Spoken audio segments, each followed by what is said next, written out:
Oh, this is crazy. This All right. is crazy. For the people who are tuning in, we're out here with a very special person. But before I introduce her, we went through so much.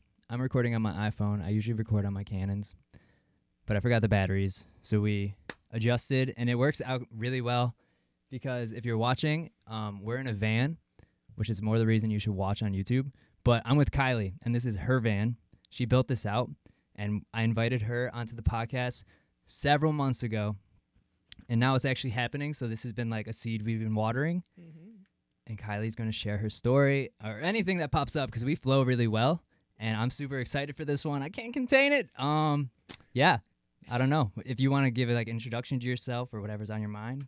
Go for it. My name's Kiley. This is my van. Yeah. I'm super stoked to be on Wisdom and Nonsense. I'd say, though it's John's project, it is very on brand for me. A bit of wisdom, a lot of nonsense. So I am thrilled to be here. And as John mentioned, months ago, he was actually out in Vegas when I was parked in the desert, and we were going to meet up then and potentially have the conversation. But I ended up going to California for a photo shoot, and then he was like, well, just roll with it. We'll do it another time. Yeah. And I'm actually selling the van tomorrow, which is why if you look at the details, it's pretty bare bones. So the timing could not be more tight. It's so like poetic, honestly. Everything in my life, I swear. So, yeah, I'm really happy that he kept this alive throughout those months because I'm very like, oh, I'm on to my next project. I'm selling the van, like bing, bang, boom, and things. Sometimes I just put things to the wayside because I'm on to the next. So John kept this alive, and I will get to commemorate this experience in longer form on a podcast, which I'm quite long-winded. So this is a good platform It's for perfect. me. It's perfect, honestly. It's so good. I'm so happy that you're here. I'm so excited to hear everything that went into it. John's been holding out on questions that he's had. We'll be like DMing or messaging, and he'll be like, ah, shit, I'm going to save this one. Okay. And we're like, even when he got here, I was like, small talk only. Do not get into it yet. We're saving Yeah, it for inside the I was like, pod." shut the fuck up. No, at one point you really did say that. I had so many questions in the car that I didn't write down, but I wanted to ask this one right off the bat. Since we are talking about the van, was there a moment that you like knew you had to commit to this? Like, was there premonitions of like, all right, one day I'm going to do something big, maybe live in a mobile home, and then there was like always like hesitation, and then there was a moment you're like, I have to do this right now. Admittedly, the moment I got the idea to do the van, there was no hesitance. There wasn't any like, oh, am I actually going to do it? With other projects or things in my life, there is that. With the van, there wasn't. It's almost like the plan got handed to me less than I dreamt it up, which is interesting. But so I went to a lot of festivals and saw, a lot of different types of people living out of vans. But then I also came across people on YouTube who were converting their vans, and I was like, oh, you don't have to be a certain type of person to do a van. Like a lot of people are just taking their life on the road, and it's totally like, it's incredibly doable for the people who opt to do it. I understand that is not the case for some people who live in a van. I met both types of people. Likewise. But yeah, pretty much when so I got really obsessed with those YouTube videos, and there was a Netflix series, Alternative. They had the Earth ships on that same show. Which I know you love those, but whatever show that was on Netflix, something about alternative living. And I binged all that. I was living in like a 700 square foot apartment in Uptown in Chicago at the time. And I was like, dude, if I can live in this apartment in the way I am now on this budget, like I can totally go a little smaller and put it on wheels and make this work. And so I just committed to that. Actually, there was one moment, I wouldn't say it was hesitancy, but I was starting to tell people at work that I really wanted to do it. And then those conversations would kind of like fall flat when it was like, okay, cool. Like a lot of people would love to do that. I've seen the fancy glamorous Instagrams of the girl with the ass cheeks and that goes out into the beautiful scenery out the back of her van. And I'm like, okay, I swore to myself that I was no longer allowed to tell anyone that I wanted to do van life until I bought the van and could say I am doing van life. So I think maybe it must have been like October of 2018 that I was like, okay, I'm not talking about it anymore. I think actually my boss at the time had said like, cool, then why don't you do it? And I was like, all right. You're right. In a very supportive way though. Yeah. And then I started shopping for vans on OfferUp and Facebook Marketplace and just told myself I'm not allowed to say OfferUp, really? Yeah, that's where I ended up buying it. Okay, wow.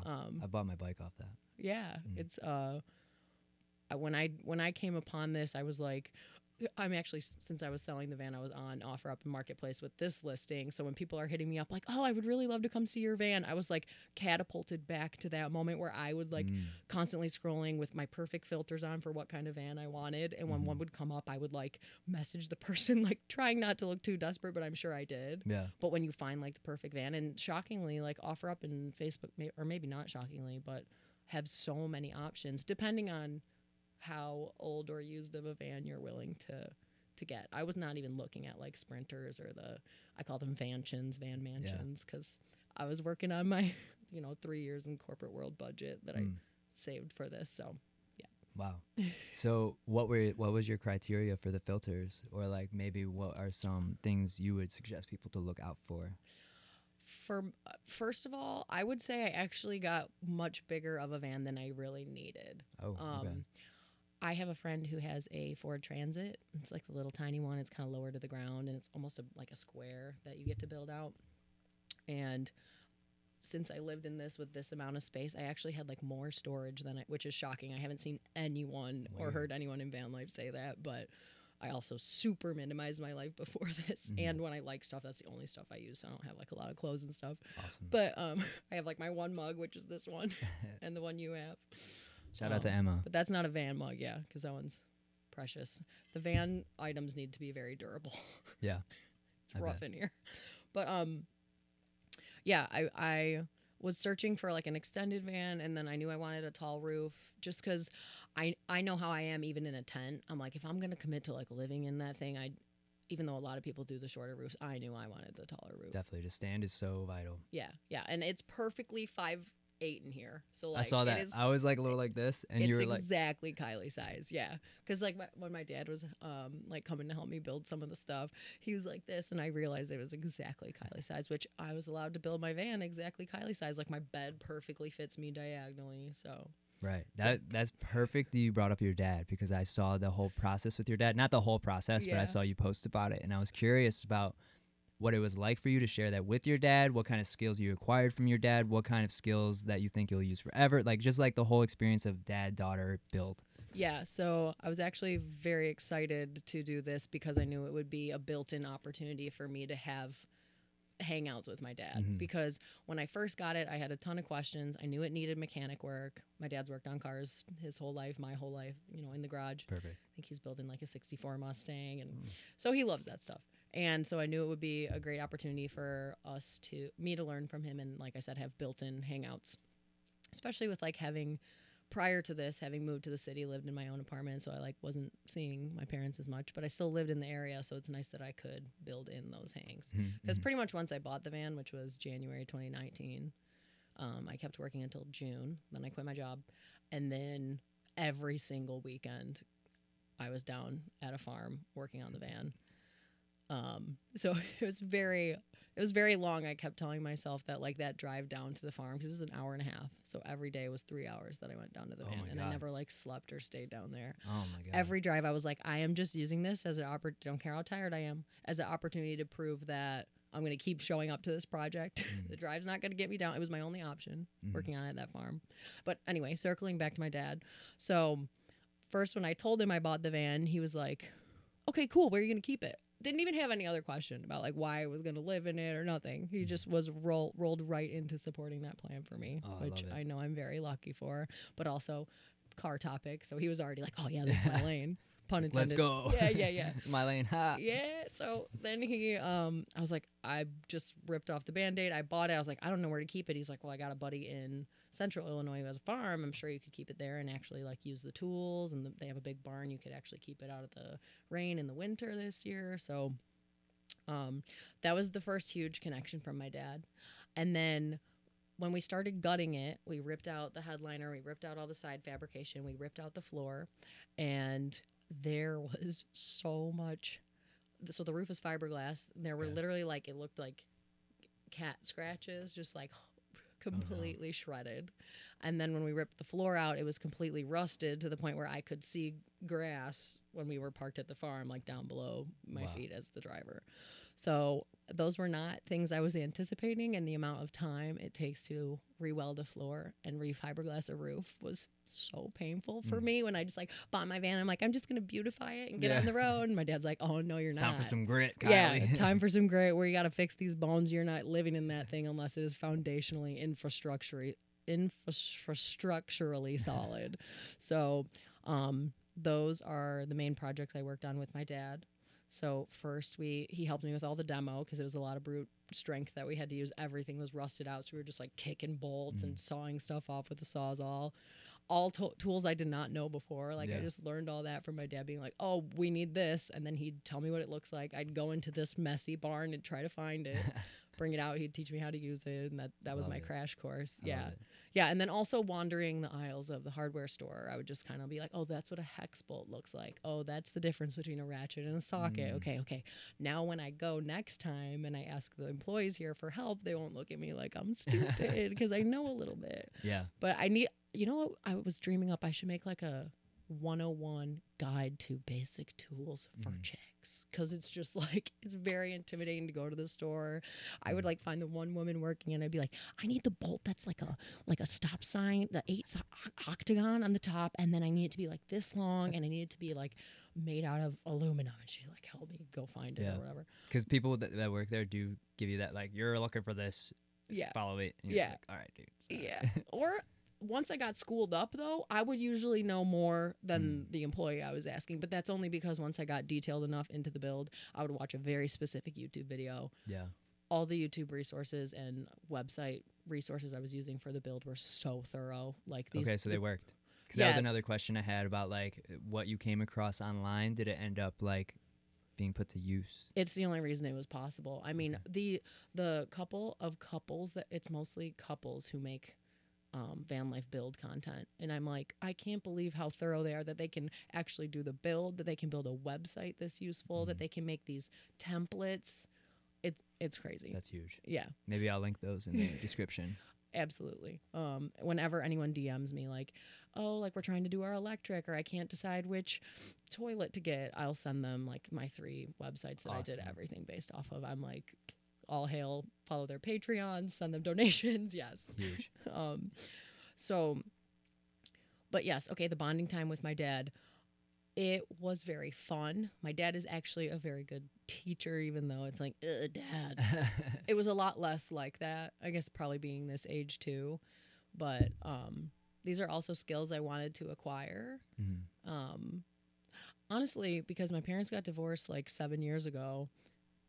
I don't know if that's right. I'm not good with time, especially when it's related to tricky things. But when they split and my mom moved out, I lived with my mom. And after I came home from college, and she like didn't know how to do so many things and would get so stressed, like if the toilet was overflowing, or she needed to like install a ceiling fan, or like things that seem little, but once you realize like, oh, like my ex-husband literally knew how to do everything. Yeah. And she had a lot of stress from either having to pay to get help or find someone to help her. So I think that kind of motivated me and which she would find a YouTube video for that fan, and she installed her fan. She did all so I learned to, learn DIY from both of them. But I think knowing, first of all, that my dad had that skill set, and like my dad, like that's how I think of my dad, is he can do everything. So I'm like, I should probably accept some of these gifts. Yeah.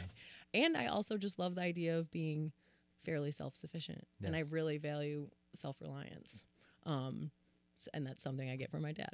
So it was really cool to accept and acquire those gifts from him and just be a present and patient student of his. But then, of course, once we got the bones to the van done and it was time for me to like do the build, I joke that I like fired my dad, but it wasn't so much that. It's like my dad is very meticulous and perfectionist, especially like we did body work. We did some Bondo and body work and welding on this. Welding was all him. He did teach me to Bondo and fiberglass, and I did probably 60%. Hell yeah. Sometimes I'd go down to the farm when he wasn't there and apply what he had taught me. And then the full exterior paint job, which is all Rhino liner, I fired up the air compressor and I did the whole thing myself on a Sunday when my dad wasn't there, because he had given me the crash course, and I was like, if he's here while I do it, he's just going to be over my shoulder. Right.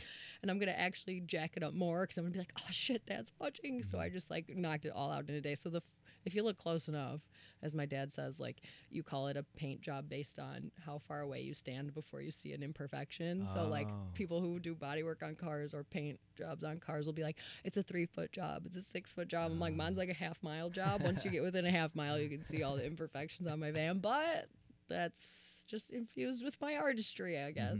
But it's got character. It sure does. So once it got to the interior build and he had confirmed that the roof was solid, my Fred Flintstone situation under the driver's seat was solved. I dismissed him from the responsibility of the project because though I know he loved meeting me down at the farm, like my dad plays baseball every single weekend and he's got his own life too. So I'm like, I think in the back of his head, it was probably like a lot to get down there with me at the farm every time. But also I want to give a shout out to my dad's buddy whose farm it was. His name is Eric, and also could not have done it without him. A lot of times I would go down to the farm if my dad had a game or something and couldn't, and Eric would help me, and I could ask him questions without the layer of like, oh, this is my dad. Right. Which, like I said, fell away, but sometimes it was still like one of those days where I'm like, oh my goodness, Dad, I just can't. Just give me the tool. But yeah, Eric was super helpful. It was his place. He had absolutely no problem with me parking the van in the barn, borrowing any of the tools. A lot of the stuff I took out of this van, he let me store in the barn. So, and like I said, I bought the van with no plan, and they just kind of graciously were like, oh, well, you can keep it here. And it may have been a little irresponsible to buy the van without knowing where I was going to put it, but they showed up for me. So thanks to my dad for that connection, and then to Huff for helping me. And those two dudes got me to safe infrastructure, and then I brought the van back up to my mom's townhouse because the main reason I had to keep it at the farm so that it could be in the barn was because the fiberglass roof was so shredded. If it rained or snowed, it was all wet in here, which is why it was so rusted. So I had to keep, and it's so tall, I had to keep it at a barn that was tall enough that it could actually be under. I couldn't fit lined in up for you. Yeah, I couldn't fit in this townhouse garage. So once the bones were done and the exterior was painted, and the vent fan was installed. That was actually the most badass thing I felt like I did, is when I just took a Sawzall and I cut a hole. And actually I used which saw did I use? I think I did use the Sawzall. Oh my God. That definitely was something I did when my dad wasn't there because he would have been horrified. I also didn't measure it. I just... I think I have like a magic ability to eyeball things, but also maybe I shouldn't say that because like stuff is falling apart in here. So that's probably a result of eyeballing everything. Yeah, after a time at rattling so much, it starts to... I'm like, it looks pretty good. All right, put the bolt in. But yeah, then I brought it up to the townhouse. Dad was dismissed from the project. Mom was like, oh God, you're going to put all these tools and all this material and lumber in my garage. I'm like, Mom, I will build so fast. And I did. I like woke up every single morning, slammed a coffee, did a workout with my mom, and then would work on the van until like 11 p.m. Did your mom put in any energy or hours into it? We took an old comforter. She changed her comforter, so she had this pink one, and she sewed the covers that were for like my little couch cushions. Oh, cool. So that's what Mom helped me with. Hell yeah, Mom.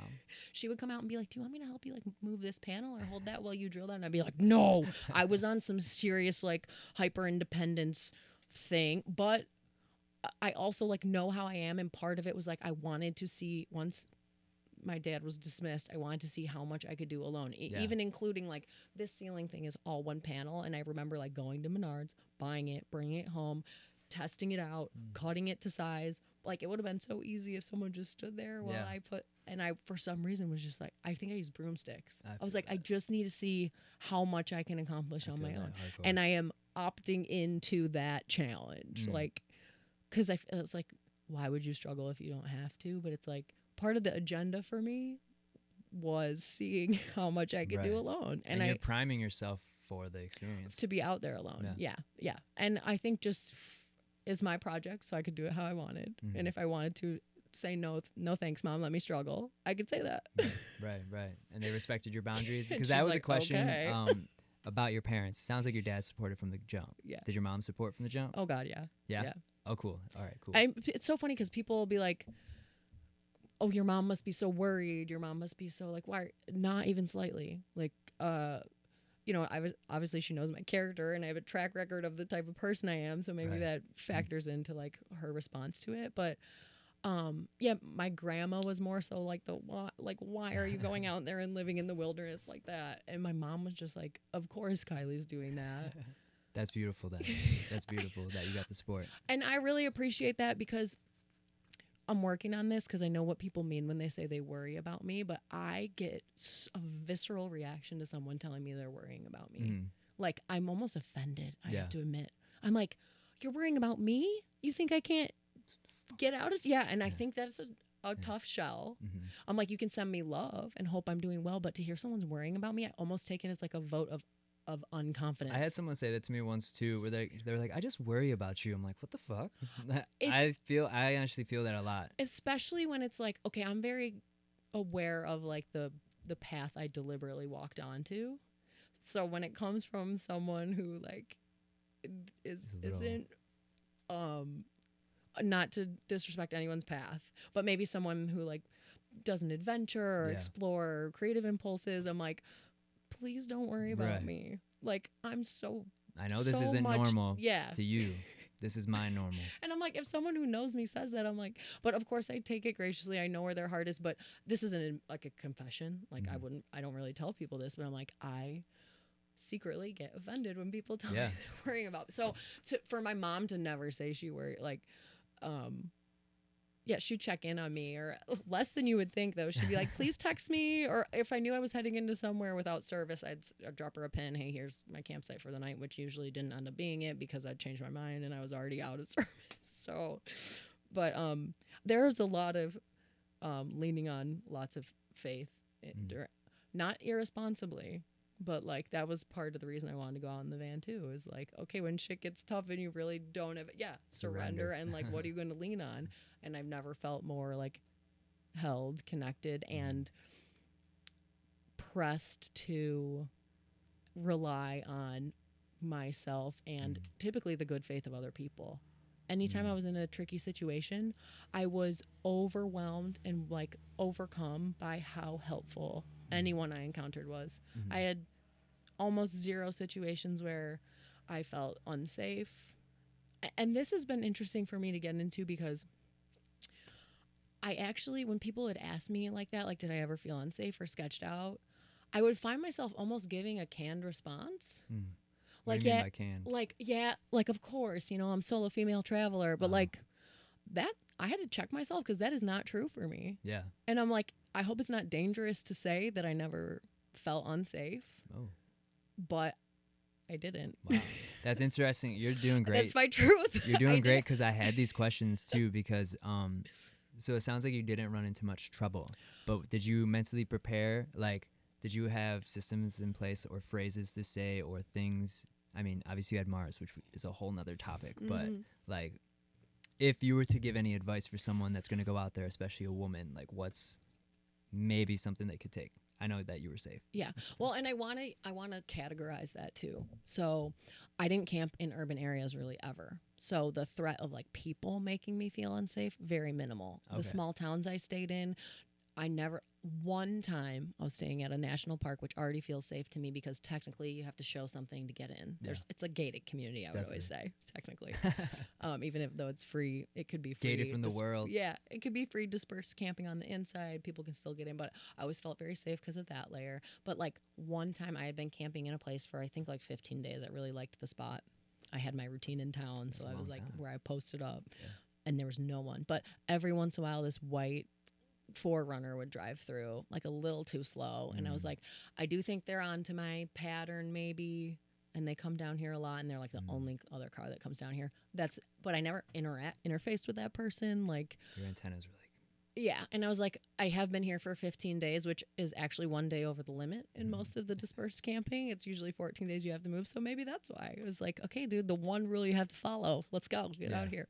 But I was excited to say that on this because like I went to like my dad's birthday party the other weekend, and someone was asking me like, oh, were you ever sketched out, or like, did you feel unsafe? And I like gave that kind of canned response, and I was like, it was doing that thing where it doesn't resonate. It comes out, it's not vibrating correctly, and I'm like, that is not true for me. And I do think it's important. I wasn't out there head in the clouds, like flower child, like la la la. No, was very vigilant. Mm-hmm. In fact, I don't think my shoulders have come down. For, like, that's another thing we can talk about, but definitely hyper vigilant.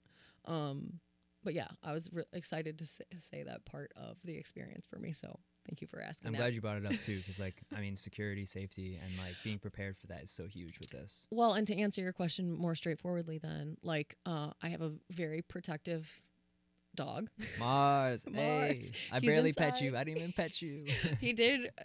He's very aggressive, more so aggressive towards men. But we were inside charging some stuff up and getting some stuff squared away, and you guys did have a great introduction. He sniffed my fingers. One of his smoothest ever. So compliments to your energy. Proud of my baby boy. So that's that dude. Mars. Yeah, but Mars is very protective. He's also very vigilant, high alert.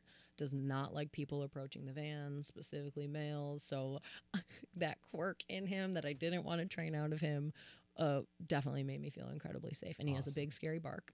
In addition to that, so as far as like people, in addition to that, I always had my bear spray and my pepper spray within arm's reach. Nice. So like I would, if a human attacked me, I'd get my bear spray out, whatever else.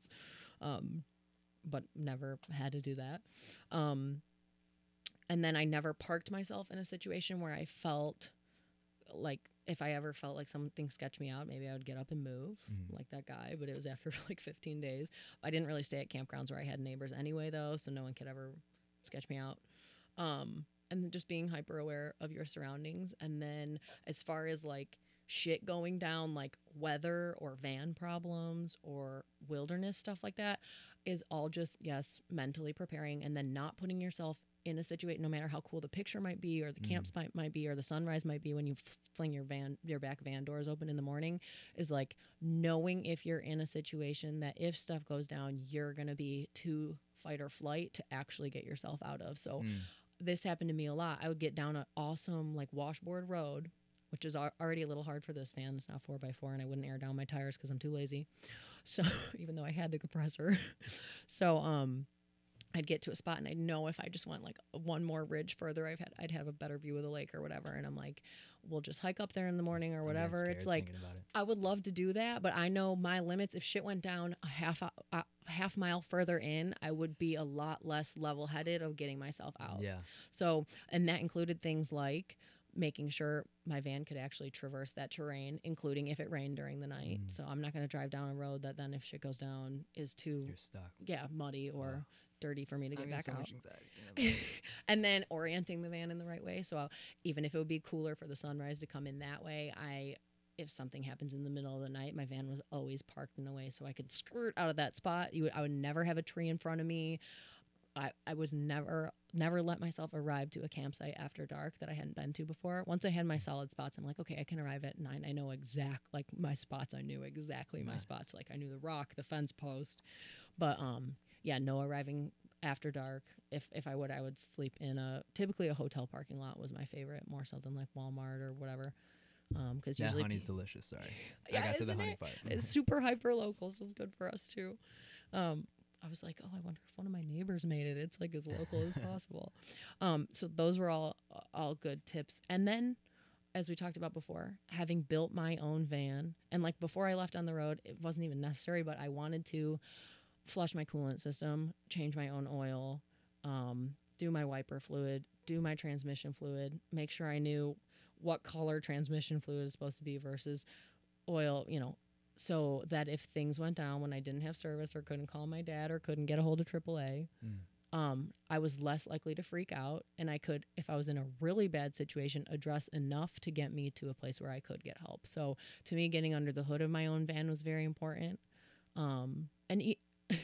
Well, I'll get to that later, but then also the build on the inside. So, and then constantly kind of taking inventory of where everything is. Like I always knew where my drill was. And I would also scan and be like, oh, that'd be a good weapon. That'd be a good weapon. Oh, I could actually use that as a weapon. But it's helpful. But then realizing now that I'm like back in a house and calming down, I'm like, dude, I've been on high alert for a lot of months. Like my back, my neck, my jaw, I am like ready to relax.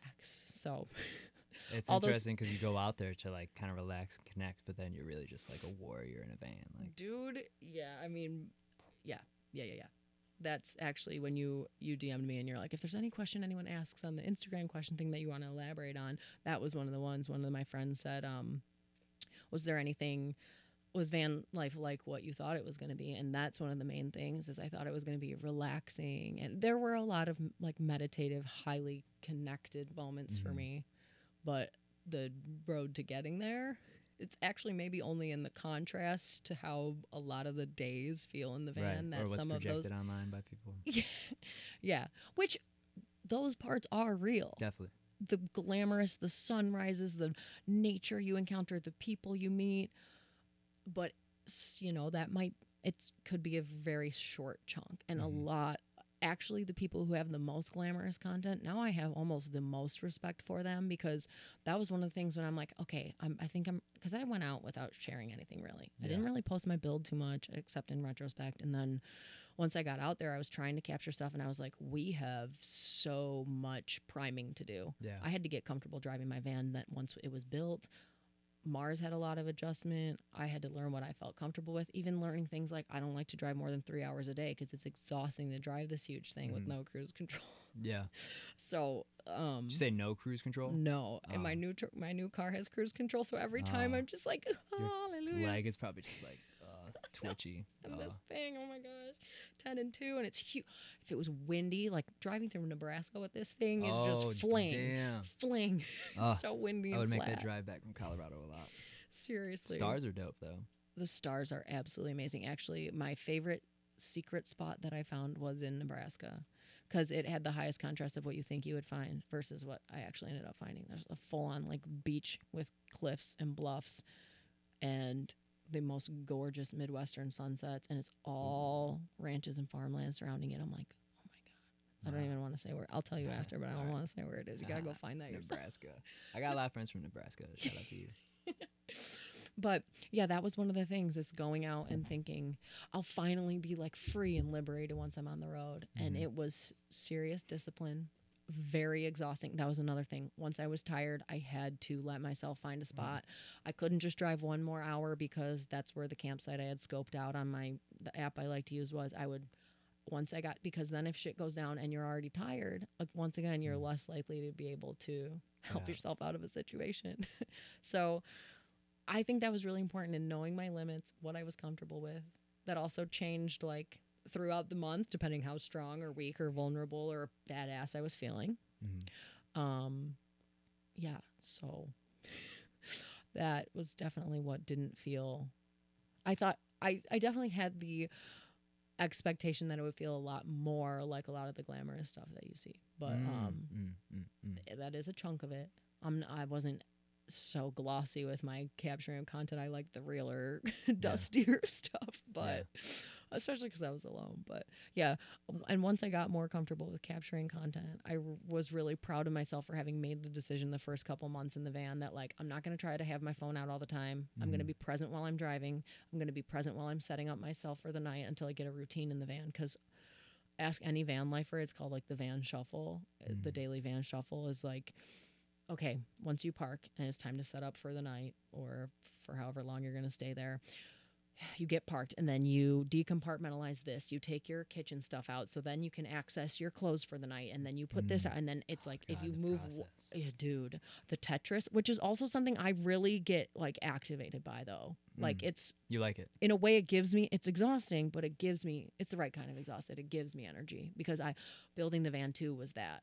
And that's kind of why I didn't want my dad's help either, even though like my carpentry was so novice. I was like, I loved that. And before I got in the van, actually, my mom let me like flip the guest room here at her house, and I loved just like crash coursing myself through all that and figuring out how I was going to do this and how I was going to do that, even within my skill set. Like, what are the prettiest baseboards and trim I can do with my novice skill set? I love it. So I knew, and she was laughing because I was like, Mom, can I practice some of my carpentry like on the guest room? And she's like, shouldn't you be practicing the van and then doing the guest room? But I really like building, and it doesn't come naturally to me. Okay. And like I said, I'm not a perfectionist. Like if anyone who is or is an actual carpenter looked in here, I think they would be like, they would not be. But that's why I'm like, yo, this is mine. I'm not doing this with a partner. I'm not doing this with my dad. I'm not doing this to show it to anyone. I'm like, when my dad would get in that mode, like, well, Kiley, it needs to be. I'm like, Dad, no one is placing first in the van life build competition. It's not a sport. Right. Like I'm doing it.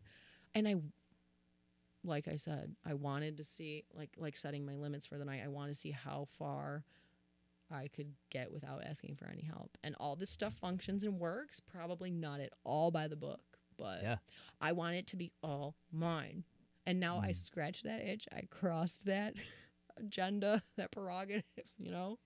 So now it's I so know cool, I can. though, because like, because you had that attitude from start, I mean, kind of now this is finish, you're going to carry that on with you, whatever you do. And it's going to be probably not abrasive to people, but you're going to have that like, this is how it is. It doesn't have to be perfect. Well, yes, and it will help me just get things done because I'm also like, I get an idea for a project, I want to do it. And then when I'm done with it, I'm done, even if I'm only 40% through. And I used to be like, Kiley, you should really have follow through on things. And I'm like, but I am fed by you're multidimensional too, but you have a lot of follow through as well. You're like you're a very special being. No, I don't. But I have to keep it going. I'm like, oh, if I'm bored with that, I let myself be done with that project. Like, and that's just. How do you grieve that? How are you able to just detach and be like, all right, I didn't finish that? Because for me, I'm like, I should have finished that. I'm so sorry. The only project I ever felt that way about was the van.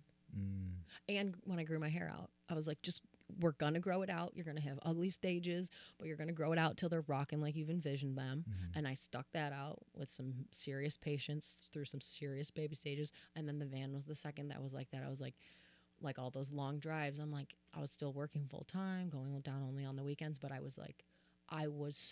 there was nothing that could have, for a while I was looking to rent a house in that town an hour and a half away. I remember you were saying that. Yeah, because I was like, sometimes I think, okay, is the universe showing me this should have an easier path of resistance so that, life should be flowing or whatever, or is it giving me this with all these obstacles so I can keep showing up and proving I don't care how hard it is, I want this that bad. And then those obstacles weren't even obstacles. I was like, oh, you want me to think this hour and a half drive is hard? Too bad. I have all these podcasts I want to listen to. Thank God I have all this time to drive. Self-talk. Like, instead of I should do this, I get to do this. Yeah. I'm like, I love my time to, then I would make mixes for that hour and a half drive on my mixer and then listen back to my own music. And I'm like, yeah, you tried to throw me an obstacle. Too bad. I love this moment. Hell yeah. So a lot of that's like exercise in a game I do for myself, especially when something is getting tricky or hard, it's almost even in the game of, well, how hard can I flip this the opposite way to show myself this isn't hard, or it's teaching me how to do something or what have you. So yeah, this is one of the projects where I just let myself discard it, or did not let myself quit. But it's such a big project too. It's probably like the biggest project. Wow. Yeah, and this is where I say my naivety actually is my wisdom, because if I hadn't been naive, and if I wasn't naive and I knew how much this project was going to take, I never would have done it. Like, really? Yeah. And I say that confidently even after just saying I showed up every single day, like I will do this. It just, each moment, like I just look around the details of my van and I'm like, if I knew how much that moment was going to take, no way I would have thought I had the creative endurance to do that. And so in that way, I think my naivety actually is or naivete, I've heard people say it, is part of my wisdom in like a purposeful inability to see the road ahead of you so that you still do it. Because if you know all that was along the path, you'd be like, oh, hell no. Yeah. So that's why I actually was journaling specifically about like the naivety is my wisdom, or where it comes. Like we can work on that, but yeah.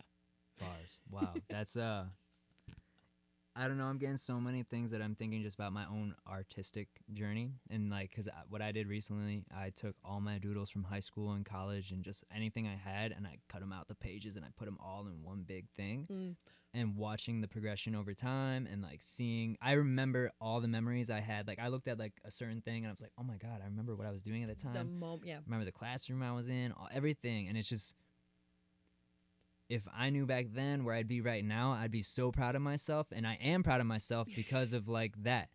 Oh my God. It's just what you're talking about. Before you got here, that is something I was washing over myself too, is like the ability of letting yourself say you are proud of yourself. Yeah. Huge. Hard. Yeah. Well, it's interesting because like, to be honest, I pat myself on the back a lot. I'm like, okay, that was hard. You did it. Maybe it's from like being a runner. I put myself through, like I'm gonna go run this and then I'll be proud of myself. But cross country or sprints? Cross country distance. Shortest I ever did was 400 meters and I always got dusted. So, 800 though. That's where it's at. That's what I ran half too. Mile. But yeah, I attribute that to being a runner. But, I lost our train of thought. Being proud of yourself, looking back on projects. Yeah. Well, even then, I let myself look back at the projects that I've quit and say I'm proud of myself for quitting when I knew I was bored with it. Because I get energy from allowing myself to say I'm bored with that. What's gonna light my fire next? And if one sticks every couple of years, like the van or whatever, but it is the rotation itself that is the energy. That's cool. That's very unique, actually, just because, I mean, maybe it's just my own feeling of what I said. Like, I'm just like, fuck, I should have finished that all the time, every time. I think it's probably the perfectionist or like the go-getter, reacher energy of me. Yeah. But it's cool to hear that you have made peace with like, I did it, whatever. Yeah. 40%. And like something like this that affirms that I can finish a project and then live in the project for a year is good. If I was just like discarding everything all the time and letting myself quit, that'd be a different story. But if it's like, okay, I really wanted to write like a comic book about the van and I got like 40% through and then I'm like, it's a project now. But it was very important at the time for the first, couple strips that I wrote, like that was the perfect reflection at the time for me. And I don't need to really I don't have an impulse at all to even share that with anyone. I just got so much out of that kind of almost being my journal exercise for those couple weeks where I was really into sketching a little comic strip. And then that turned into like when I dipped back to those YouTube videos and my goal was like, I'm going to do 10 by the end of the summer. Nice. And I did 3. And I was like, dude, and then another week went by and I didn't do it. Another week went by, I didn't do it. And I was like, I could either hold myself in this pattern where I'm like mad at myself for not finishing my 10, or I can be like, okay, cute that you made a goal. You made 3 and they were really cute intense. That you made a goal. They were intense and they were good, but intense by I mean like I was like using old footage. I was editing a lot. I was doing all on Adobe Rush on my phone. Oh my God, that's hard. Yeah, because I was like, I'm gonna do these YouTube videos, and then for some reason, Premiere wouldn't work on my laptop, and then all this other stuff. So, but I was like, oh, I'm showing up for this goal. I'll just download. I'll do every little tedious edit on my phone, and I did that for 3. But then it stopped giving me the inspiration it had initially given me, and I wasn't. I was okay with letting myself say I'm going to scrap the 10 by the end of the summer goal because now I'm really all up back in my journal, or now I'm really back in, I'm reading a book now. Like I let myself, and that's dangerous for a person who's going to let themselves quit their goals and then be like, oh, I didn't like achieve my goals. But I have, it's like my runs, my workouts, big, humongous projects like this, where I'm like, I know I have the follow through when the endurance stays. Right. So, and I can curate that endurance in me if I want. But the other little projects, I let myself explore. I let myself collect the energy from them that they give me. And then typically they end up rolling on into the next. Yeah. When I'm doing the comic strip, now I'm watching the movie in my head. So they all, and then I get on my mixer and I'm playing with my music and then I hear lines for the book I want to write. Like they all do that. Wow. It's like a helix. Do you keep all these? Do you keep all these in your brain, or do you have like a specific journal of like? Dude, my stack of journals is like this tall. Tiny journals or like big notebook journals? Or all sorts? I kind of phase now. I use like the fancy hardback, pretty cover paper blanks. In college, I did like 10. I had like 10 composition ones. They were all like, of course, sparkly silver and sparkly purple composition notebooks, but comps nonetheless.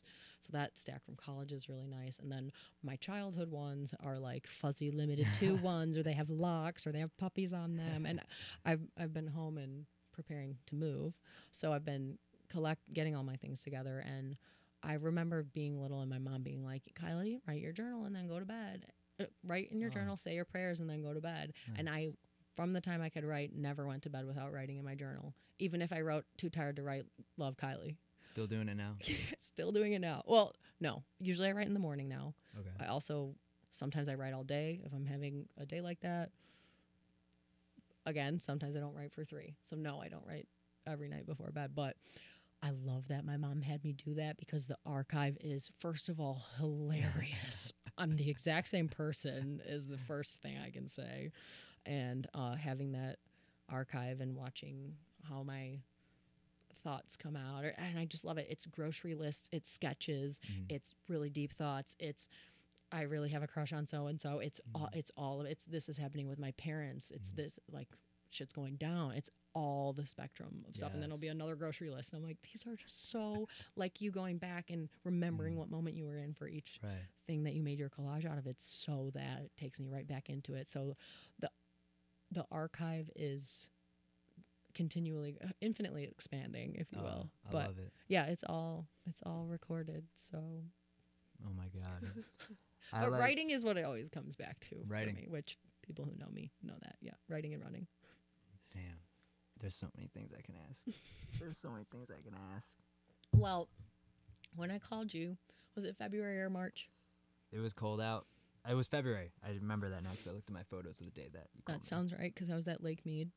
And I just remember I was like probably like laying out on my yoga mat in the sun because it was warm for me, February. And I was just like, because you and I have been friends since what, 2014? I met you at X-Mag in summer camp. Yep. That's why our friendship is so strongly foundational. Then we saw Grammatic together, front row. Yep. And we have professional photo proof of it. Yeah. Remember? Oh my God, yeah. We were like, oh. Yes. I'm wearing my glasses because I remember my contacts got too dusty. That was such a fun fest. But yeah, then I feel like we've definitely, since we met, but probably I assume before that too, I feel like we have a very like soulful, like creative, intergalactic sort of friendship. Yeah. So I've been trying to figure it out. I'm like, what is this? Like a so twin flame thing? Because it's cool. The flow that we have is just like, it just builds off each other, and it's kind of cool. Yeah, and when it dropped in, like we hadn't talked on the phone probably ever. I don't think ever. We'd see in person, we'd hang out in person, we'd like rendezvous hard, and then we're always, DMing or commenting, hyping each other up. Yeah, let's go. 100%. And yeah, like your stickers are all over the van, and I'm just like, yes. But then when I got that, like, oh my God, I need to call John. And and I was in such a, at the time I was in such a like inspired place too. So I think it's cool that like Call John came to me then, because it's like, who can I not share this with, but who can I like sync with right now? And so that phone call was really fun, but that's a good bridge, because that was a van moment where then that's another thing we can talk about, is like something I didn't expect about the van is I thought it was going to be like adventurous, like I was going to be like hiking queen and adventuring with my dog and getting a mountain bike and stuff like that. And I did not know this, but it's telling of maybe my inclinations. It became a full creative studio, creative project. All I could do was write and draw. Like, I was just like, it was spouting out of me like a fountain. Like it was, at some points it was too much. I was like, I got to get out of the desert. I need less sun. Like, yeah, because I let myself go so far into like a flow state almost of like literally left or right. Yeah. Everything was an impulsive action. Like, which one do I want to do right now? Hey, 3 eyes, 3 E's. Hey, there you go. 33 follows me everywhere. So. I bet it does. But yeah, so the van became very much like, I was joking that it's a studio, so this is a really fun full circle moment when I came out with RT and you had all this set up. I was like, oh my gosh, it is a studio. But I would just like, this reminds me too of like the expectation that I had of like, oh, today I'm gonna park at this like sick spot. I scoped out this hike. Then these dudes walked by, told me about this sick hike, these hot springs. I'll go do that tomorrow. And then I would wake up and like be unable to peel away from my journal. Or like be unable to stop dancing in the sun. And I just was like, okay, I'll let myself let go of the expectation that I thought I was going to go do this. who would I be to like force myself to like forget that inspiration? Let's go for a hike. Right. Like, no, Damn. right, all day. Oh, it's so weird, those expectations. I know. Another contributor was the way I was eating, for sure, because Important. I like don't do 3 meals a day at all, and I was just so alone. Not even like no like let's get dinner tonight. No like not living with a roommate or a partner or anything. So I was like I had lived alone in the city, but even then you do like breakfast, lunch, and dinner just because you get a lunch break and stuff. And like I finally just ate intuitively, and I was like, oh my gosh, yes, It worked for you. Oh my gosh, yes. And I had my little stove, so my staples were totally my staples. But I think it was the combo of being in my flow. I hate to use the buzzword, but being in my flow state, as in letting that myself. Guy just died. The guy that made that term, No way. He just died. I saw my friend post it. He's trying to he's in here. He's like, come on, keep me alive. I was okay, fine. So I was really in my flow state, and I was eating super clean in the sun in the wintertime, which was a blessing, but also why I did this so that I could go do it. Like I keep also finding myself doing that. Like, well, I was lucky because I was like in the sun in the winter, like because I set my life up so that I could have that because I was dying inside in the city. Right. So it's like I am allowed to hold that ounce of pride right. for pursuing the inclination that like, dude, I think my soul is shriveling here in the city. So I'm gonna go. I'm gonna put in the work in to go. I tell that to people that like always want me to come to the city. I'm like, I can't be there longer than 2 days. Like if I'm there even a day, I'm just like. So like I thought I would come back and it would be easier to then, because I like the variety of experiences too. Like when I landed in Vegas, I was like, oh, I love like driving the van down the strip. This is hilarious. Like the juxtaposition of like 30 minutes ago, I was like at Lake Mead covered in dust. Like if you look at my feet, you can tell how long it's been since I've had a shower. But then I'm like driving down the strip and there's like Teslas and Lamborghini. I love the contrast. Also, Vegas feels like a big festival. So. It does. Vegas is funny. I went there for like 3 or 4 days. Yeah, it was funny. It was very funny. So I love that. But I forgot why I mentioned that too. You were talking about food, intuitive food, and then you were talking about the contrast. I lost it. It's all good. Is it gone? It's gone. I got questions for you. Okay, cool. Sorry, y'all. I guess that one. This is a huge one. This is a huge one. How was it sacrificing this life behind you, like family and friends? Like, did you feel like deep sadness leaving everybody, or did you? How was your experience with that? This is another one where the confession is gonna come out, not even slightly. Like I left with so much catalytic activation energy. Like there was no. And it's funny, like when I was on the road to another thing that I was like, I don't like. Obviously, it's a indicator of something I need to work on when you have a reaction like that to somebody who has good intentions with their question. But when people would say, when are you coming back? I'd get so pissed. Stop it. Stop acting like I have a plan, first of all. And then it's like, but like, I would get so mad too when people would call it like a road trip. I'm like, no, it's my lifestyle. Like, I was like, I'm such a brat, dude. It's not even funny. Like, and it's hard to explain to someone who's not like in that mental state. You like have all these things that led up to that point where your mind has been formed that way in your attitude, and you can't just be like, it's because this isn't natural and I want to go out. Like, some people are just can't accept. Right. I got to tell you the brattiest moment I had where I was like, I almost like said something to the person, but I was freelancing and I got on a work Zoom call and I wasn't in the van. I was at a friend's house. So my background was clearly a home. And they had hired me on for my website where it says like, and check me out. I'm like living in this van. And so when we got on that first call, he was like looking around and he's like, yo, you're not in a van. And I was like, well, I am. It's like in the parking lot, but I'm like staying at a buddy's for a couple of days just because he's got a shower and it's kind of hard to work out of the van, especially when it's like new project. I want to be like very present and clean, even though it's a Zoom call. And he was like, oh, so you're doing more like a road trip. And shut the fuck up. I was like, I'm sure I so like cordially laughed and said like, well, yeah, pretty much. Yeah. Just let him have that. But inside I was secretly seething because all the work we just talked about. And like, I'm like, oh. Your soul perish in the fiery depths and of the hell. thing is, I really, really like that dude. And I already did, but I was like, I realized like what the chord that struck in me, and I was pissed that someone would say, "Oh, so it's like a road trip," and he wasn't being sarcastic, which was worse. But that's why. Probably why doing the podcast and being able to talk about it in long form felt like such a medicinal idea, because I think that coming up in me was like, well, clearly I don't like show this off right because people aren't understanding what it is. But that's my own like, will anyone ever see me sort of thing, you know? Right. And I, one thing that I reconcile when I start to think like that, this also is kind of related to discarding creative projects when you collect that it's the natural conclusion or you're losing energy from it instead of gaining it, is oh shoot, I lost the thought. There it goes. That happens. Reconcile the anger of someone triggering something in you. Oh, yes.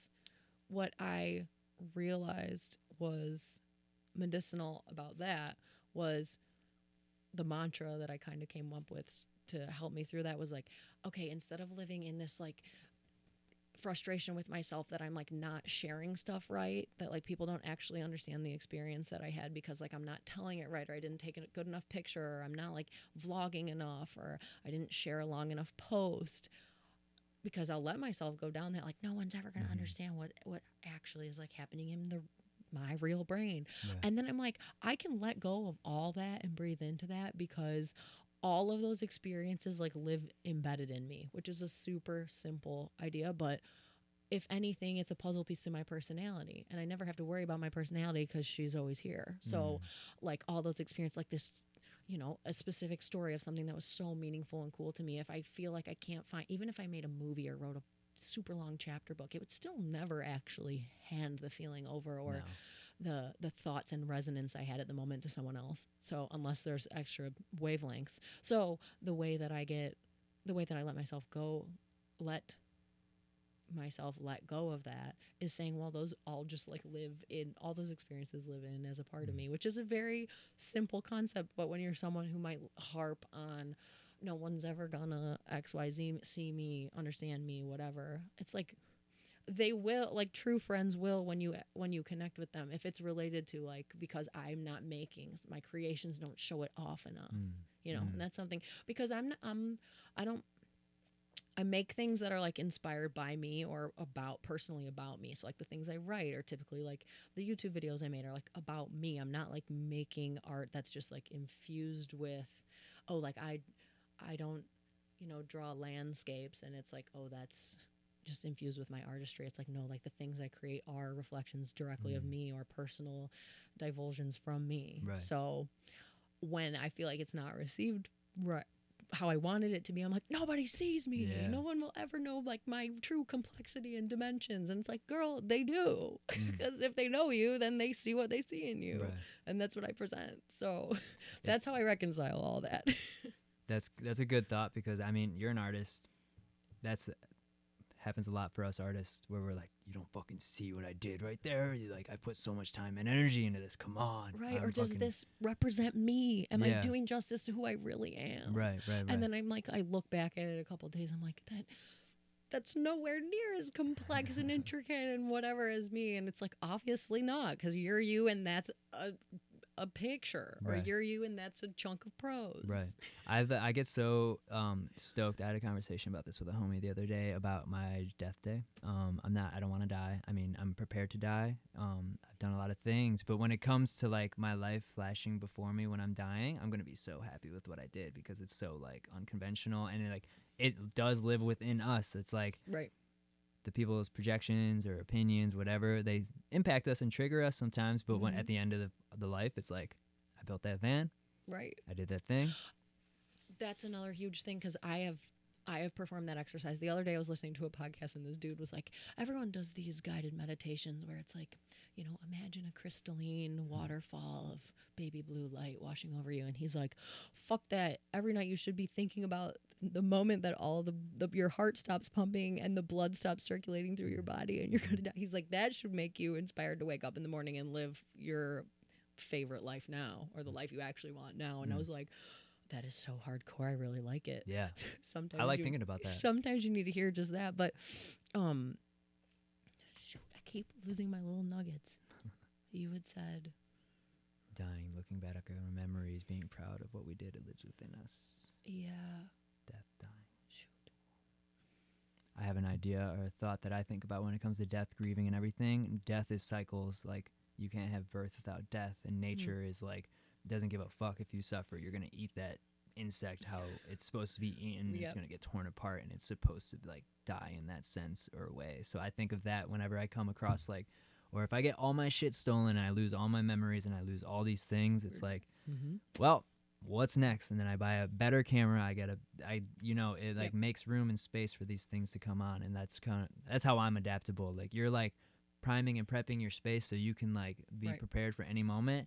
I'm kind of like you saw earlier. It's like, all right, I don't have my batteries. We're gonna I like to move the emotions, the energy and motion. Definitely were. And we were like, all right, what else do we have on hand? How else can we make this happen? Right, sitting inside, I was like, here are the possibilities in my brain, and then I said them to you, and you're like, okay, and I was like, all right, we figured it out. And there was not a single moment of, oh no, we can't do it. It immediately went into, how can we rig this up instead? Right. Which is a very useful tool for lots of situations, is to just stay in the, I guess, solution-based thinking. But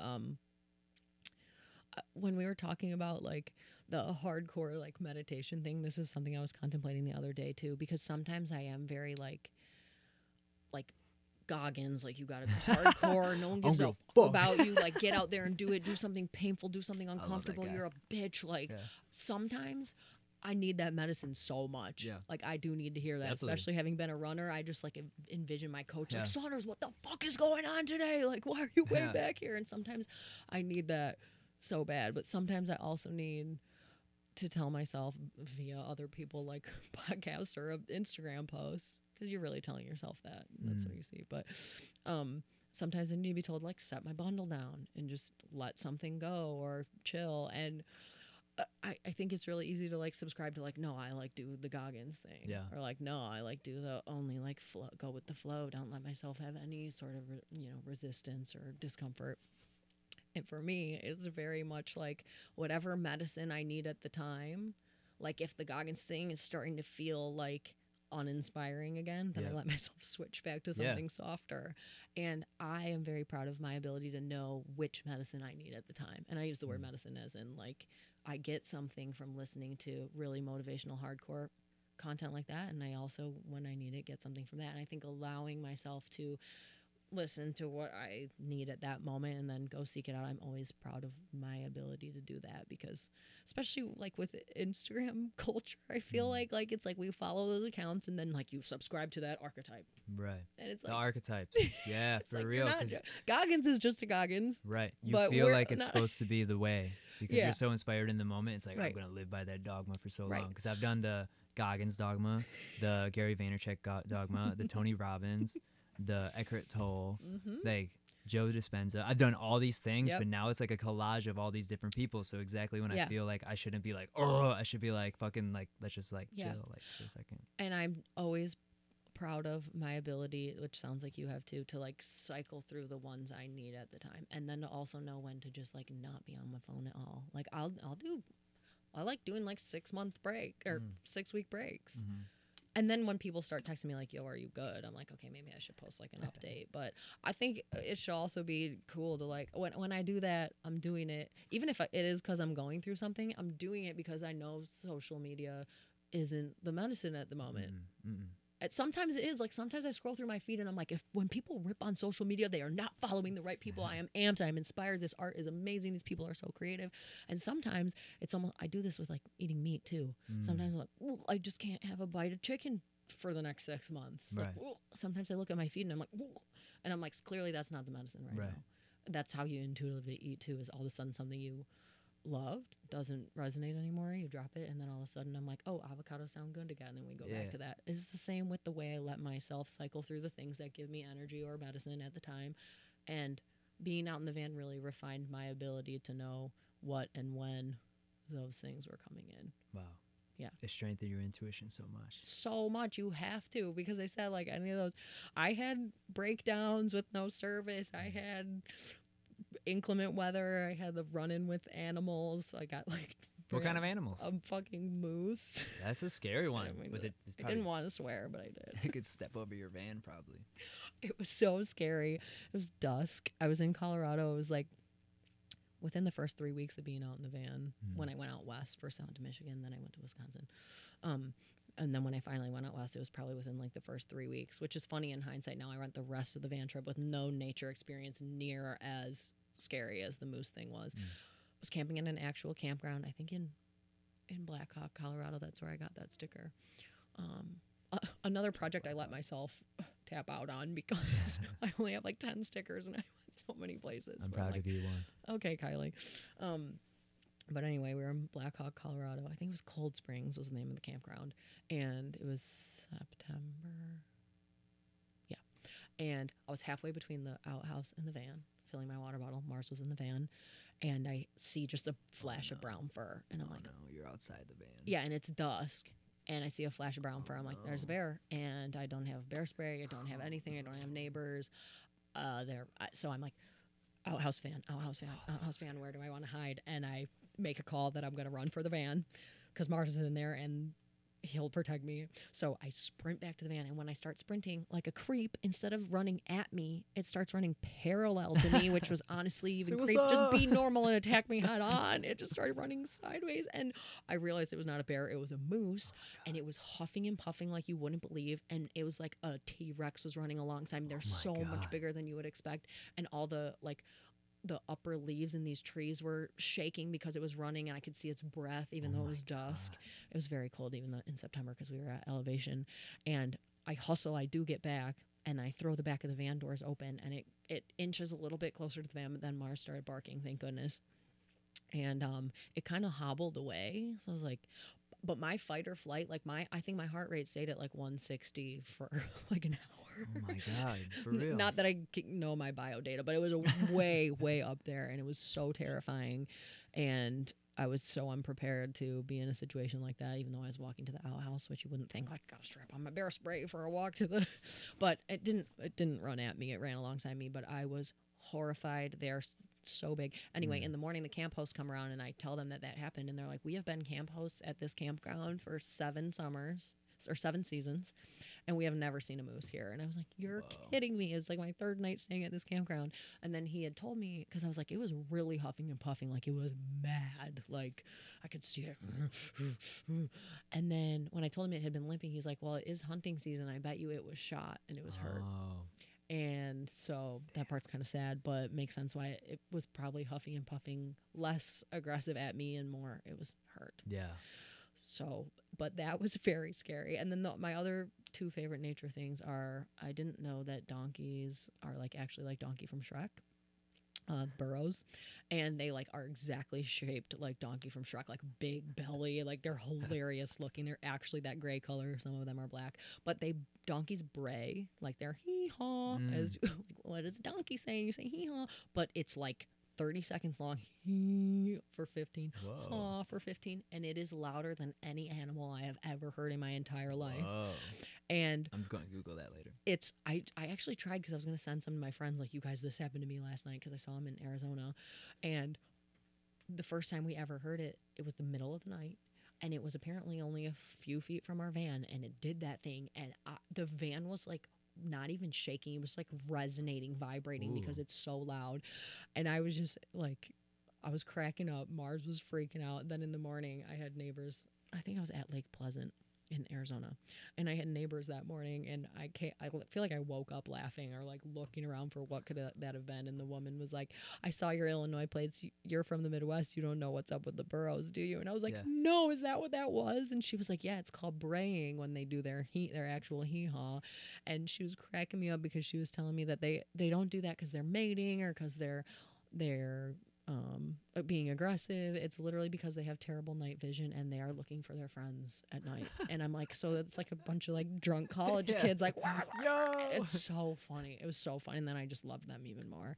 And then I saw a pack of wild horses in northern Arizona, which was incredible. I was on a run, so it also, once I came to my senses, I was like, I gotta get the fuck out of here. But that's so beautiful. There was like a gray spotted one and a black one and one that looked like Spirit from that animated movie. Princess Mononoke. It was gorgeous. Wow. That's what I thought of with the moose.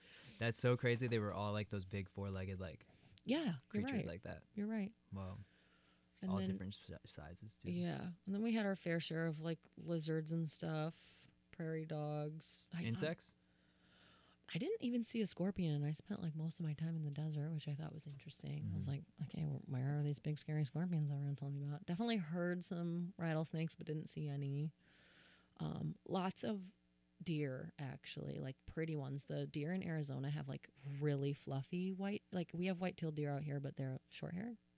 The tails on the deer in Arizona are like fluffy, like they look like a loofah almost. So they're really pretty when they run away, and Mars is freaking out, but their butts look really pretty when they're running away. But yeah, and then lots of fantastic dogs at campgrounds and on hikes and stuff.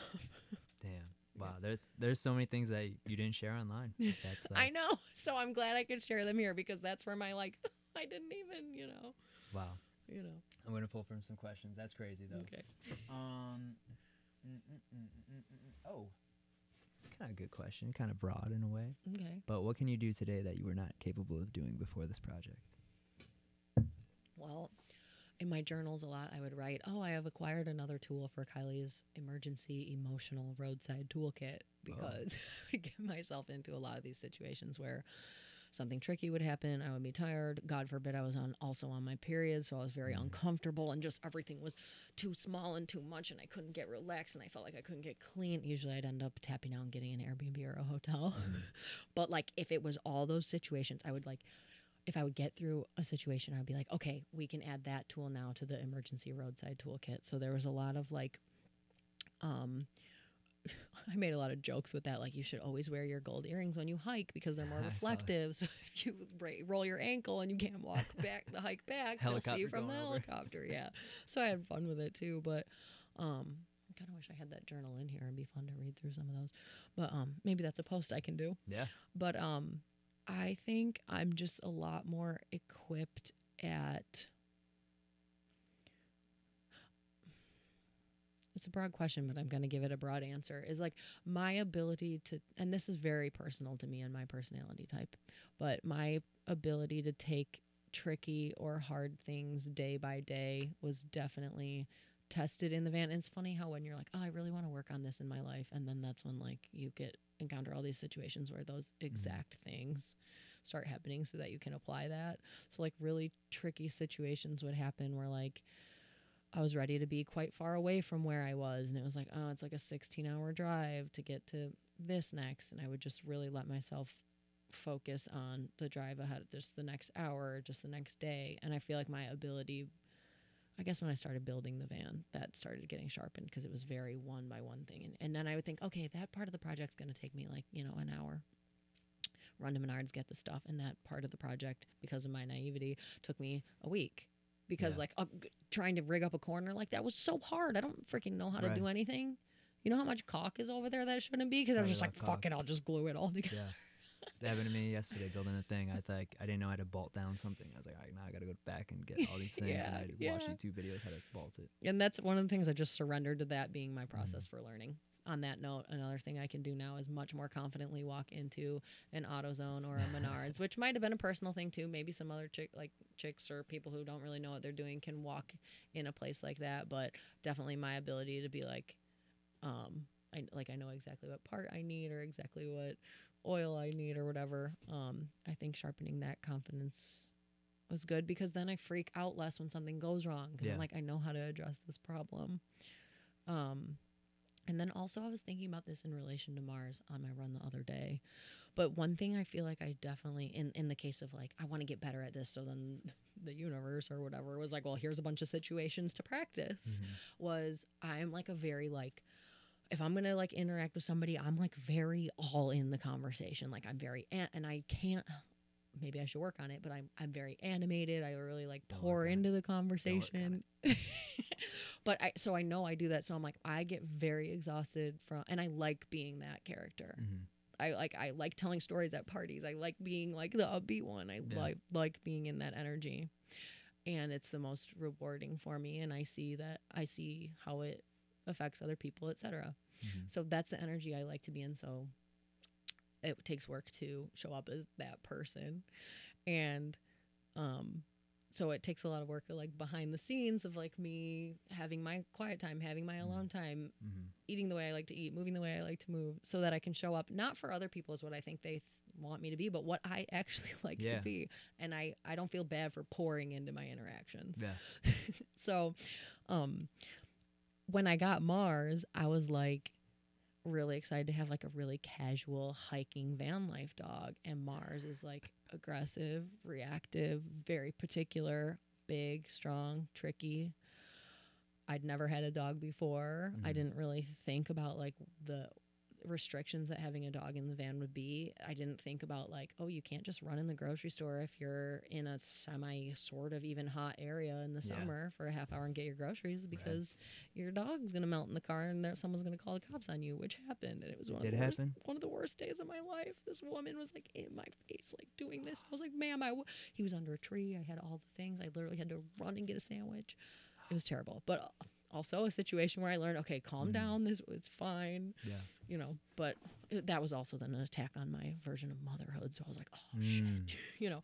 But so Mars specifically, this is connected to me pouring into everything. And I like to say yes to lots of stuff because I like the variety of experiences. Like if someone wants to do something in the city, initially I'd be like, oh yeah, I'll love to do that. And then I'll go hiking, and then I'll do, like, I just love everything. So when I got Mars and I realized how the boundaries I needed to draw for him, so that not to like keep him out of every situation that was tricky. We did a lot of hard work with trying to push into his comfort zone of like, let's try to stay with this friend even though you don't like being in a place with dudes, or let's try to stay at this campsite even though, you know, there's a lot of dudes here or whatever. And or I really want to go to this show. Like this, I'm in Santa Barbara and there's someone I love playing at this club. I just want to park the van and I'll go club and meet who I meet, but I'm not going to leave my dog in the car while I like go get lit if I were to get lit. Right. So the like, I thought my van life would be like festivals and going out, and like, no, because my dog, the restrictions from my dog. And then because he's not great at close campgrounds because he doesn't like people in and out of their campers or walking by the van, we went out really far. We did a lot of dispersed camping instead of urban camping or campground camping. And at first I was really resentful of it, and it was very tricky because I was also learning how to be a better dog owner and how to properly communicate with Mars, so we weren't constantly living in this Mars medicine. And I named him Mars too. My brother's like, what did you expect, like the god of war? Like, oh. Whoa. I was like, it was just my favorite character from a show. So people would invite me to things or want me to, like, I would try to get invited to things I could fly to or things I could drive to or parties I could go to or cool campgrounds. But I learned to draw boundaries via like, oh, I can't cause my dog. And then I would hate it. I'd be like, oh, my friends are going to be mad. And it probably seems like I'm using my dog as an excuse. And like, he probably would be fine, but I'm not really feeling up to the introduction and to like pushing it. Like we should be practicing, but I don't want to push it. It's a lot I can barely have a good time because I'm worried about that. Right. And I noticed in all that discomfort, it's like, dude, I need to know how to draw boundaries for Mars. But then in turn, I was realizing how much more like our time out and our time away and our downtime was so medicinal for me because of Mars restrictions. We had to go to different places and I had to have a different van experience than I thought I would. I wasn't partying at all. Yeah. So, and I love to party, getting lit or not. So, via practicing through, oh, I can't cause my dog, or I'm not feeling up to it with Mars, or Mars had a bad experience the other weekend, like we're going to go do this instead. I learned how to speak up for what we actually needed, we as in me and Mars. And now I'm a lot better at, sure, Mars is a factor, but saying like, I really don't have the energy, or something just came up for me, or because I know like how taxing some of my social interactions are, as I said, not because anyone's sucking the life from me, but because I let myself pour into those. Like I got to get better at saying I can't. So Mars was my practice, but then now I draw those for me without using my dog as an excuse, even though sometimes the boundary is for him. Wow. But that's what I learned, because I'm like, and boundaries is a really hot keyword, buzzword right now, especially like on internet, you know, Instagram therapist. But that one was really real for the type of person I am. Wow. I don't want you piped up, so I don't want you to lose your thought, but I just remembered another one. Another thing that really irks me is when people say that hyper independence is a trauma response. And it's Hyper independence is a trauma response. like I don't need anyone. Like I can do all this myself, which is definitely the agenda I had with this. Yeah. And it's probably also a trauma response that pisses me off. Because I'm like, no, it's not. I wanted to be this. Yeah. Because again, that's like very guarded and protected. But at the same token, I consciously engaged with my hyper independence.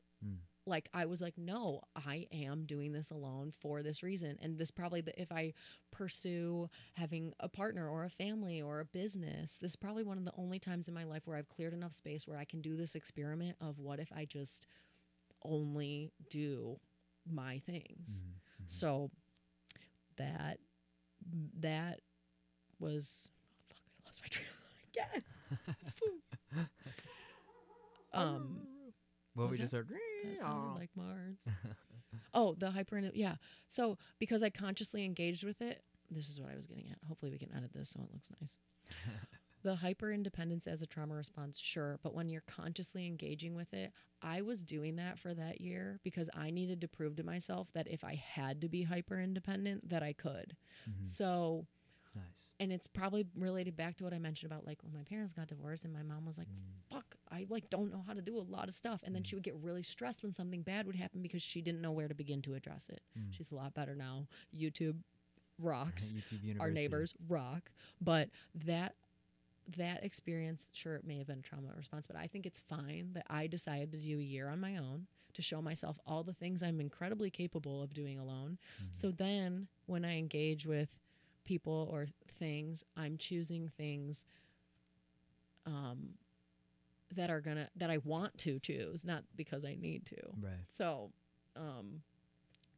yeah, I keep seeing hyperindependence as a trauma response. I was like, sure, but if that's the medicine you need at that moment is to show yourself that you can do it, then go do that for 5 months. And don't let anyone tell you that you should be letting more people in or that you should allow yourself to have a partner or something. Like, no, you should, if you're consciously saying, I just need a year to show myself what I can do alone, or I need a year of trying to be with a partner because I need to, or now I want to try to engage with that, or I need a year of trying to build this business and only focusing on that. You are allowed to section that off and take that time. And like, so that's, and the hyper independence is a trauma response just bugs me because it's like, that was so medicinal to me. And I feel so much more solid now knowing if shit goes down, if I have, you know, if something like what happened to my parents happened to me, I know where my skill set is.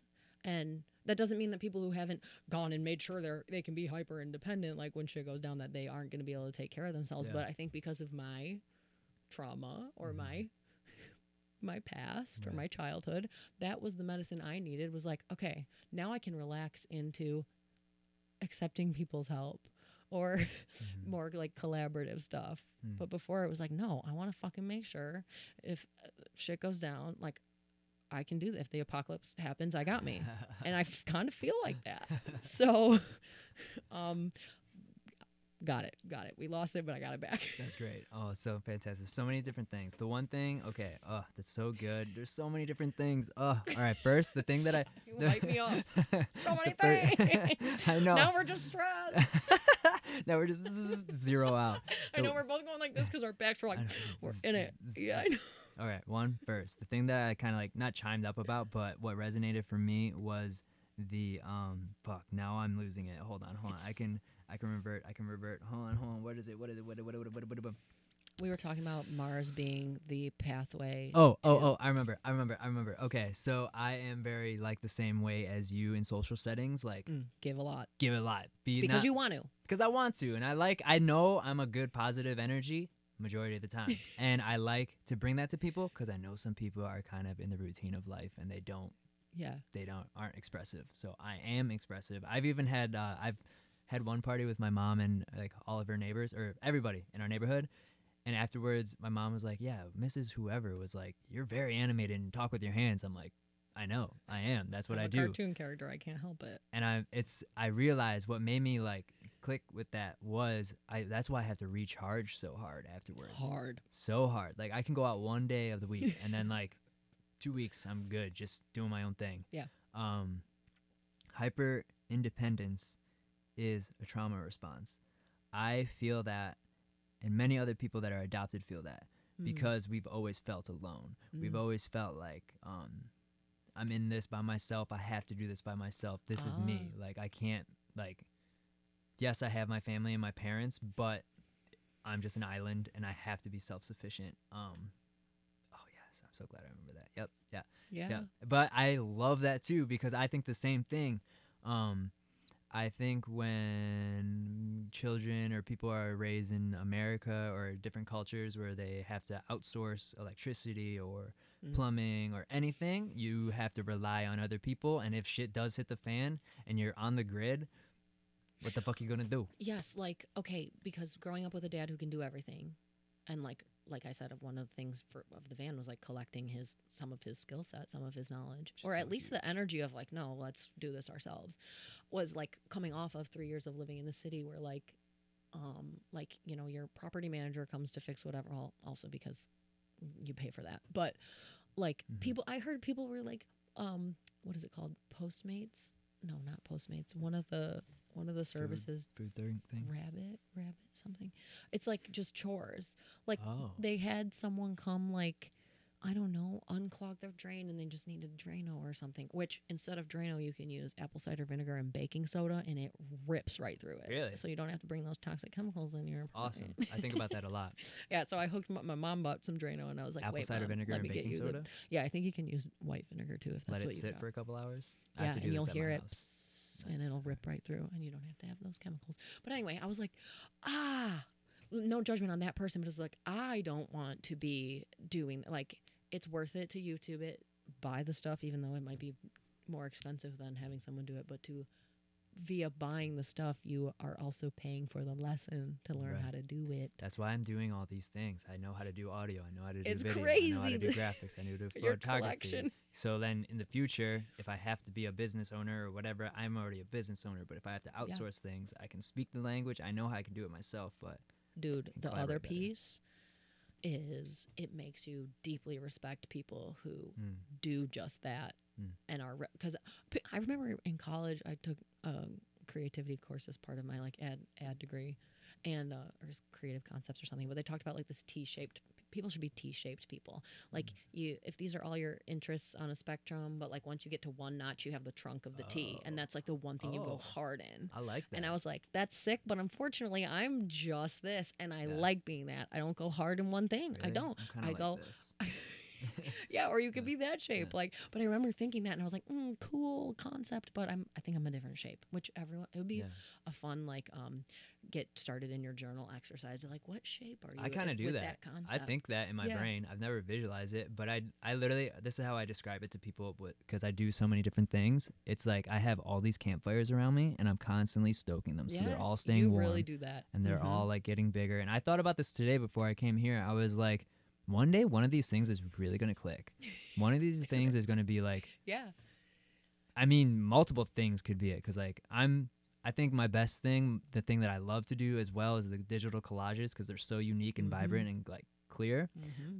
But it would be so cool if I could play guitar really well one day. Like if it's 20 years down the line and I can play a 30-minute set of original shit that makes me feel good, I'll be happy. Well, you've been a really special friend for me to have, because you very organizedly rotate through your passions. No, I don't. Well, it looks that way. And you check in on them a lot for us. Like your cadence is a little less. Like I might circle back in 2 years. I think your rotation just might be quicker. But it's been really affirming to have a friend that also has a lot of passions that they give attention to, because I feel like I'm that shaped person, and I don't want to feel bad. I like living that way, so I don't want to tell myself to feel bad because I'm not. Why can't I just be a van lifer, or just be a runner who does just that, or just be a model, or all the other things I like to do? And like because if I only do one, then I start to starve. Yeah, and we're so capable of being so many things. Just stoking all your fire, and it might be our breed too, you know. Like I think some people like. I'm so glad there's people who are really detail oriented and super specific and go hard in one thing, so that we can have really specific, beautiful products and things in our life. But not all of us are that. And so I don't want to live in this, like, I always do this because it's like this thought you have that doesn't resonate with like the way that I know intuitively gives me energy. It's like I want that to be like this, not like Well, we're toroidal, right? The energy flows We up sure and are. through and back around. Well, and that's why I also wanted to add that, like, the way I like to interact and give in social situations because of the Taurus shape is like, because it can sound like, oh wow, they think they like bring so much to the situation, like I've been around her, it's like I'm not my type, not my medicine, not Right. my energy, whatever. Cool. But like when I do, I like the way I interact with people, so then the Taurus gets content, like, Mm. you know what I mean? It's not Mhm. because like people demand this of me or they expect me to be this, which I've reiterated, because it's something that I really sit with, like, aren't they going to be mad at me, or they, you know, like I sit with a lot of that, especially when I've started trying boundaries in my life, like, Boundaries, that's what's crazy. It's like, this is where I end and you begin, brother. dude, also when you came to Vegas and I was like, dude, like I got this opportunity, I'm actually going to go. Yeah.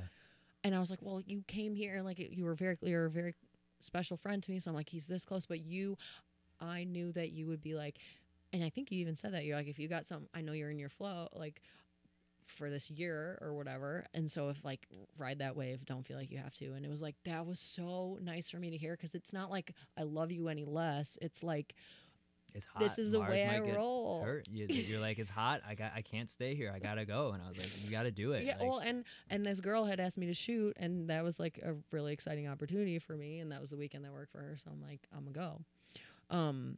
I love when people respect the boundaries too, because when they don't, it hurts.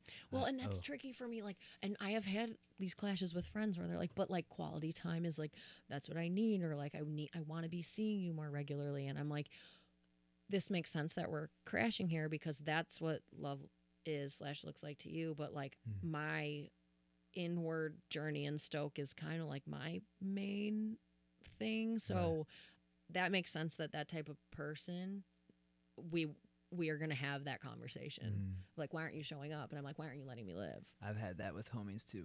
And it's just some different, of my closest homies. Different, like, I guess love languages, if you will, but like different, we're two different puzzle pieces, and you can still have relationships with those people when you can openly say like, hey, when you do that, it hurts me, or hey, when you don't let me do this, it hurts. So, when you don't let me do this. Which is interesting because that inherently has given power away within that sentence. You don't let me. It's like you're blocking and me. I've learned that lesson a couple times too. Of like, oh, I built in sending my power your way. Like I already lost not lost this argument, but I already gave away my ability to express what I'm actually trying to say here. Right. It's so reassuring too for me when you said that, like, you say something out loud and it's not actually like you, like how you like. Oh yeah, the canned response. Yeah, I do that a lot because like it's hard to take my downloads and like try to explain them to somebody in a short amount of time, because you can see people like look away, or yeah. But I know there's more people like us, and I like love to hear that you've had that own, like, afterwards you're like, what the fuck, why did I say it like that, come on.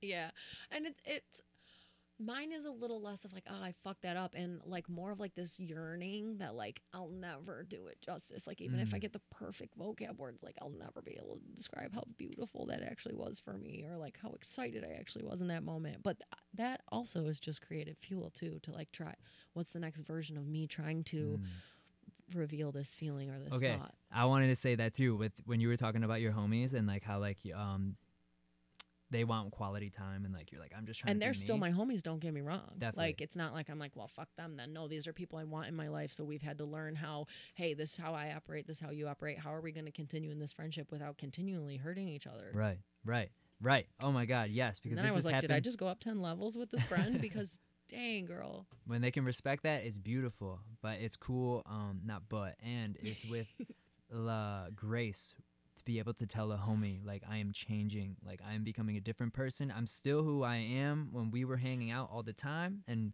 I'm gonna cherish those memories, but moving forward, that's gonna look different, and the homies that can accept that, and most of my homies have, I love it, because they know if I go 2 weeks without talking to them and I talk to them, they're like, I'm really glad you're doing what you have to do, and that makes me feel seen, because I'm like, thank you. I still love you, but I got to do my shit. Yeah, and I've truly, when I've been able to voice the boundary properly, they always meet it with like, oh, for sure. But I create this, like, when I say it, they're gonna be so mad.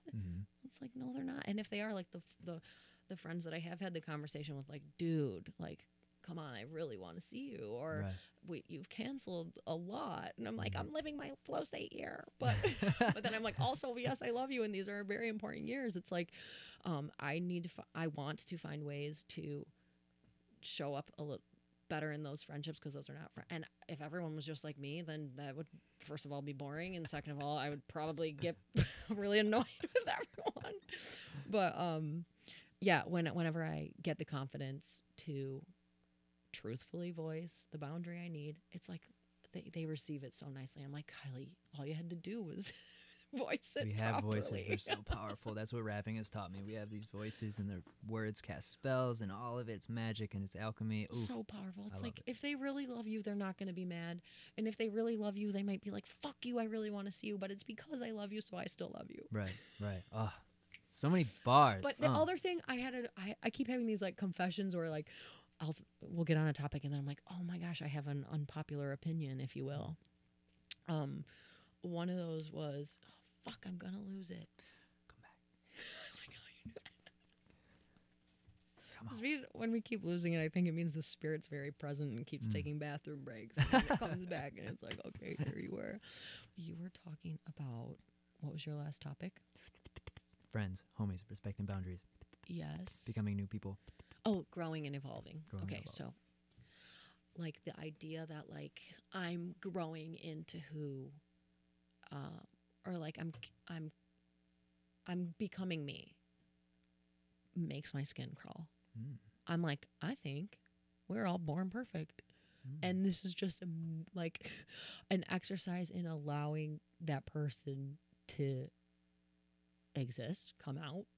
Like, and it's also makes my skin crawl when I hear like unbecoming, taking your coats off. Like, this is probably my own, because I'm like, these are things that I want to try to express, and then when I see an expression that someone's found, like the metaphor of taking off your coats makes a lot of sense to me, but I'm like, I don't like it. So this is again a projection. It's like, well, because they figured out a way to describe it and you haven't yet. But for me, it's like, no, like I have always been this. I'm not becoming anything. I am this. This is what I am. I've always been this, and I'm not becoming shit. And like, I'm letting that, like, even I can tell in my voice and my body language that like I'm kind of letting a side out that I don't really want people to see. But it's like, I'm a little pissed. Like, no, I've always been this. Like, you've had mud in your eyes. Do you? Or That's sassy as fuck. Let me ask you this. I don't really feel good. Like, I wouldn't say that to my friends. What do you feel about like the phrase of like stepping into your power? Because you've always been it, and now you're showing up as it. That's good. Yeah, that's it. Yeah. Because it's I was just listening to a podcast on the way here, and they were talking about they don't like, and I agreed with it, when people say just be yourself. What the fuck does that mean, yo? Like, just be yourself? Because like what? Like, my mom is always like, I think she saw a meme, but she repeats it a lot. But she's like, yeah, they're all like, just be yourself, and then you start being yourself, and they're like, oh, not like that. Yeah, like, because we talked about that when I was doing the hair, or when I got my tattoo, or whatever.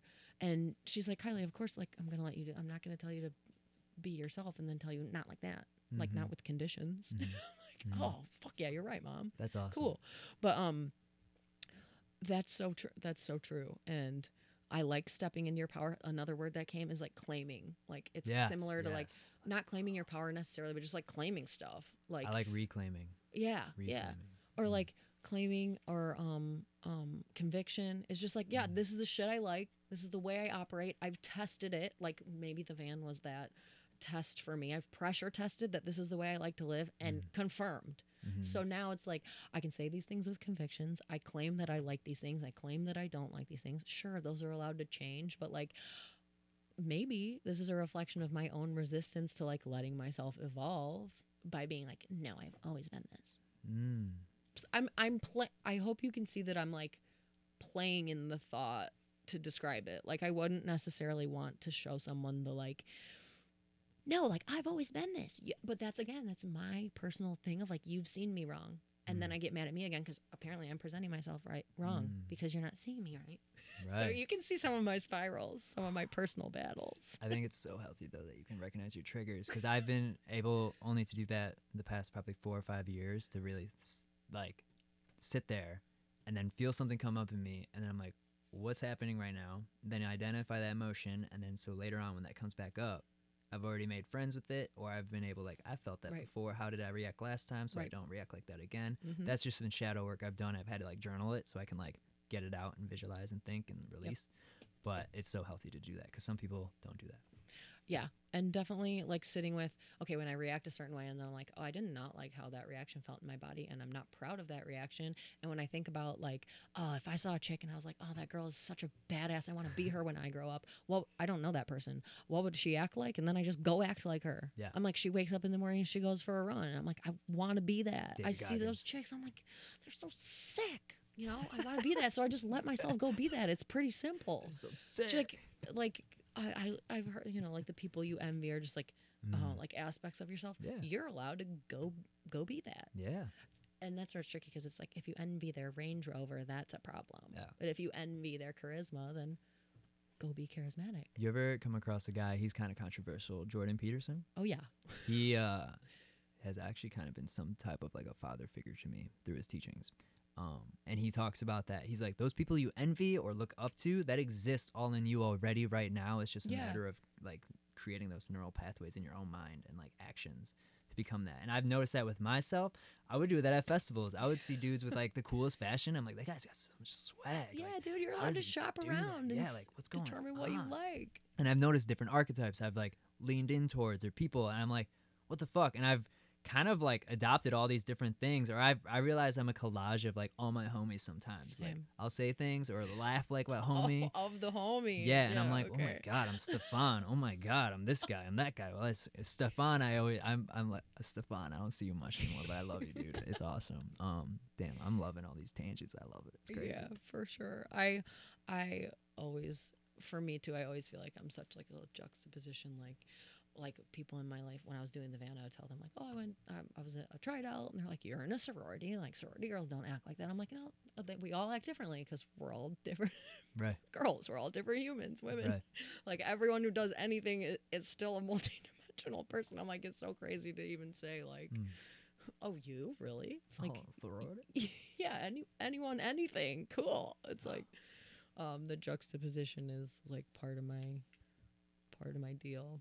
But yeah, I have questions for you. yes.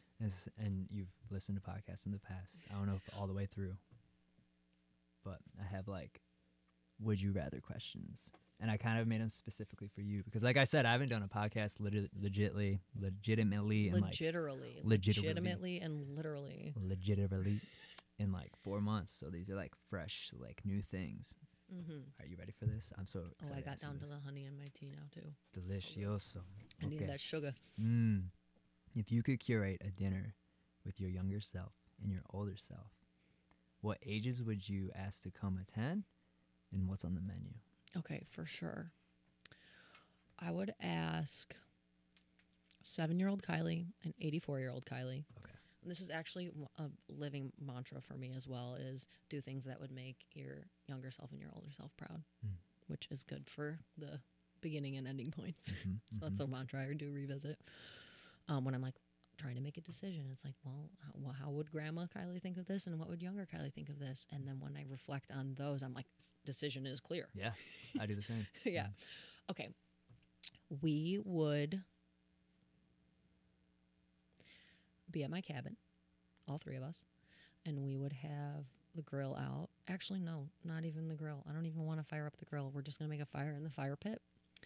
And we will have some no BS added to it, chicken sausages.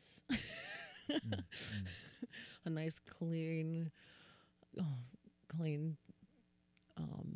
Whole31, if you will. I pretty much eat slash shop Whole30 for everything. And then we would be drinking, middle Kiley and grandma Kiley would be drinking coffee. 7-year-old Kiley definitely doesn't need it. And that's it. It's not going to be chicken sausage and coffee. Dude, yeah. Damn. That's it. What a Like combination. This is something I had to realize, and I will now like voice about myself, is like food to me. Like people are foodies and they love food, and food's an experience. I'm so not about food. I'm just like, I eat so that I don't die. Yeah. And then like I just don't. It's probably because I grew up with severe food allergies, so I always have had like food anxiety, and the simpler the better. If it's like I can read the back, there's 3 ingredients, I'm gonna live, sweet. And then because of that too, when I find something I know I can eat, that's the only I'll stick to it because I'm like, this doesn't make me sick. So food allergies are probably a whole nother route I could go down. Like I've heard a lot of spiritual stuff like, oh, it's past trauma, it's held in your body, blah blah. So I could explore that one day, but next podcast. Yeah, the 3 of us would be at the cabin around the campfire, some nice no BS chicken sausages, and we'd be drinking coffee, and it would be night. I love that answer. Fancy as your girl get. I love that answer. That's such a good answer. Well, because at the cabin, the fire pit, it's like, you know, when you're at a festival like Electric Forest, and you're laying on the ground, and you look up, and it's the way that the cedar trees at the cabin is what they are. The trees are. It's like a globe. Yeah. So it's like that at the cabin because the fire pit, there's like a perfect opening, and the stars are obviously insane. All the little ashes are like flames. Yeah, dude. The 3 of us would have so much fun there, and I've already had like the deepest conversations of my life with like, you know, my dad or whatever sitting at that campfire. So it's a potent spot. Northern Wisconsin. I love that answer. Thanks. All right, next one. Would you rather relive the greatest day in your life or get a glimpse of your biggest achievement in life? Oh my God, relive or get a glimpse is fun because both are.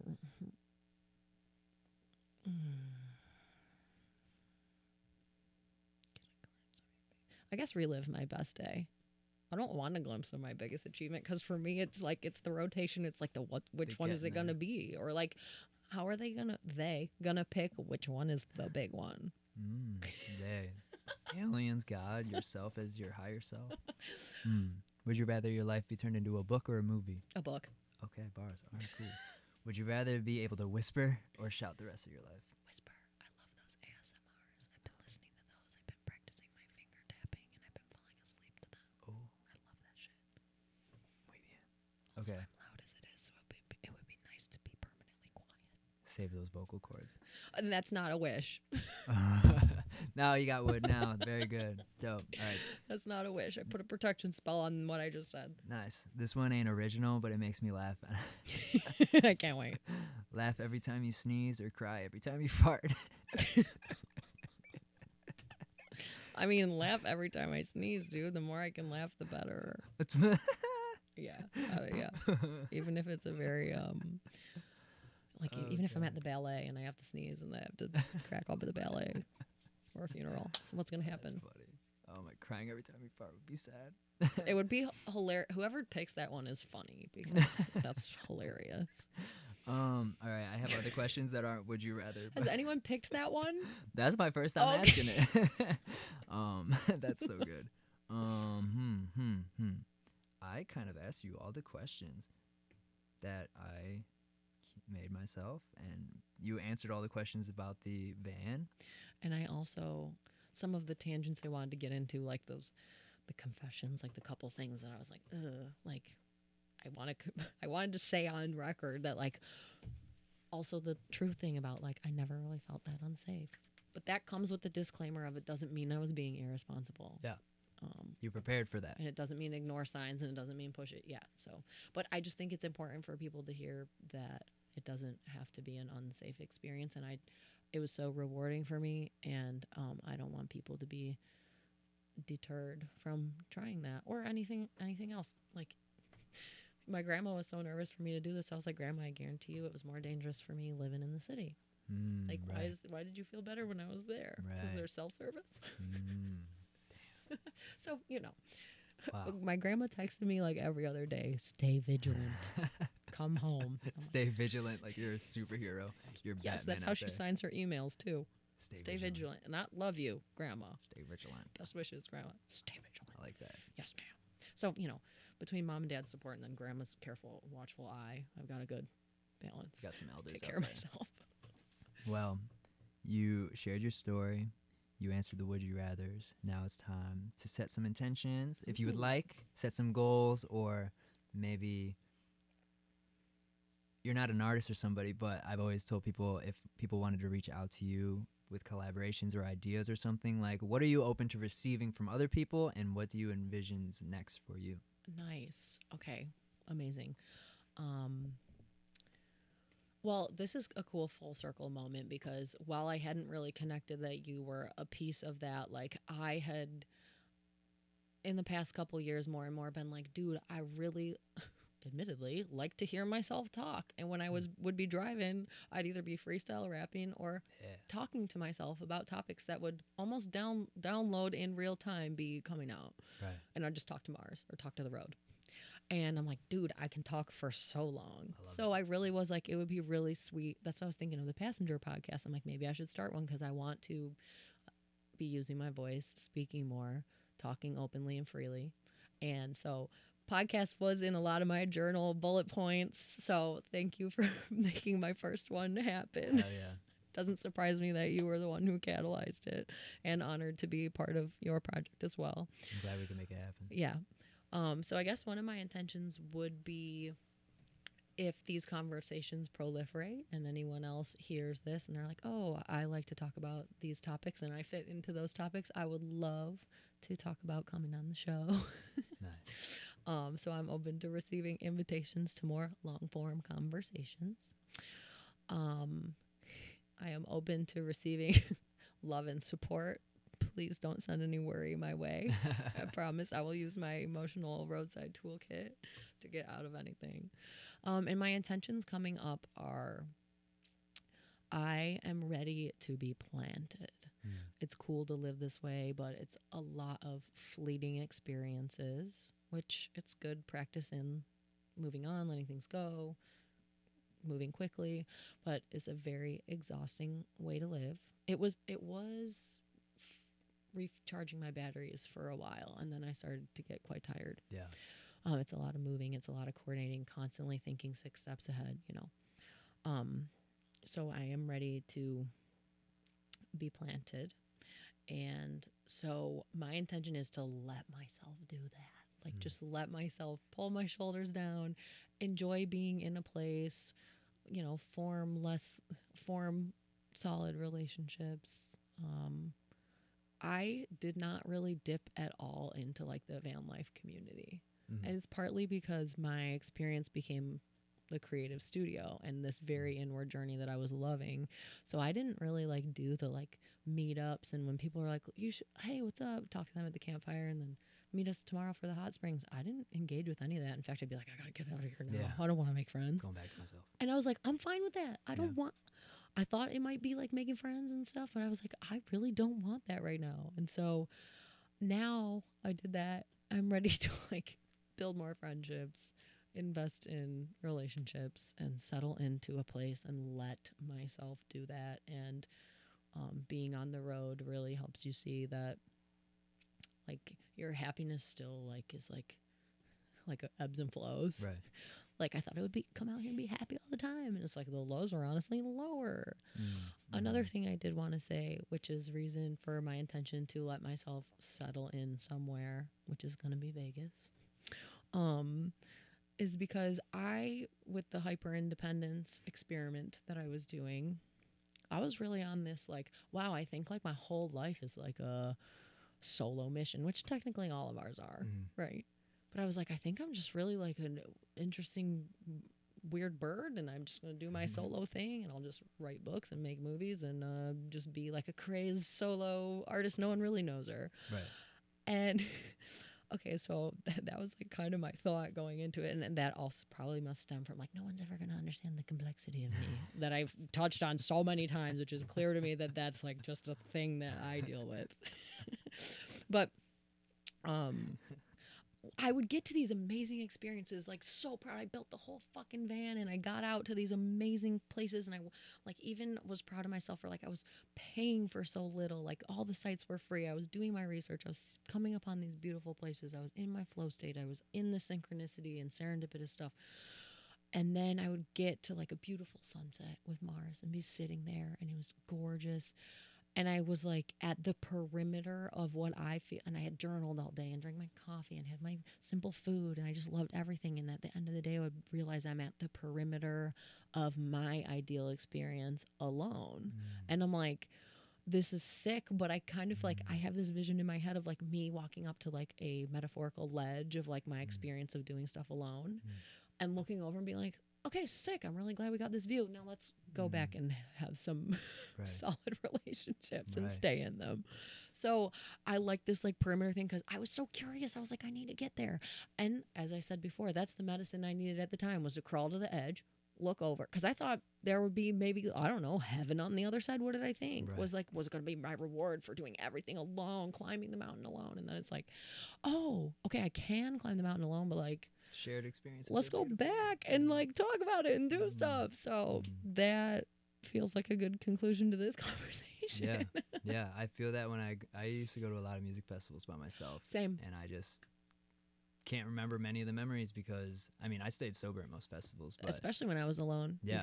Because I was alone. So it's like I need to be on my game, on my shits here. I'm like, right, but travel then all you these can't miles. talk about it with anybody. I realized I'm like, this is And kind of sad. Like that's what we were talking about. Then my one phone that died was like the year I went to that Oregon Eclipse Festival for a week by myself.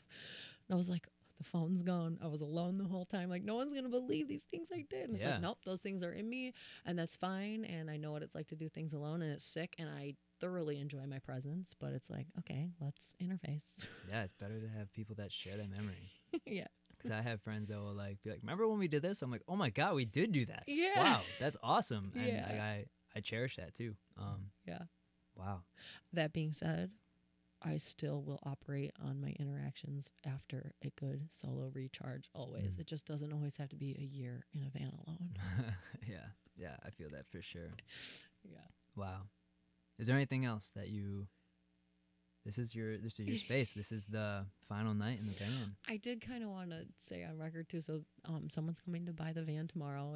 If he's of course going to test drive it, and the transmission is shot. He's like, I don't care. My dad works at Ford. He can fix it. I'm fairly certain he's gonna buy it. But so this feels really timely, and I was like not really sad at all when this was over because I have a good gauge of like we've mentioned like when there's a natural conclusion, I can like swallow that acceptance and then move on to what's next.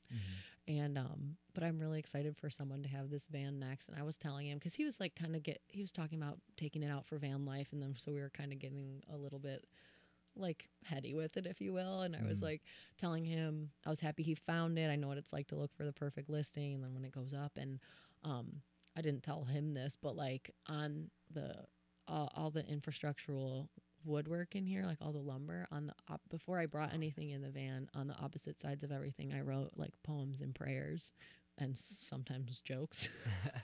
Bad ones.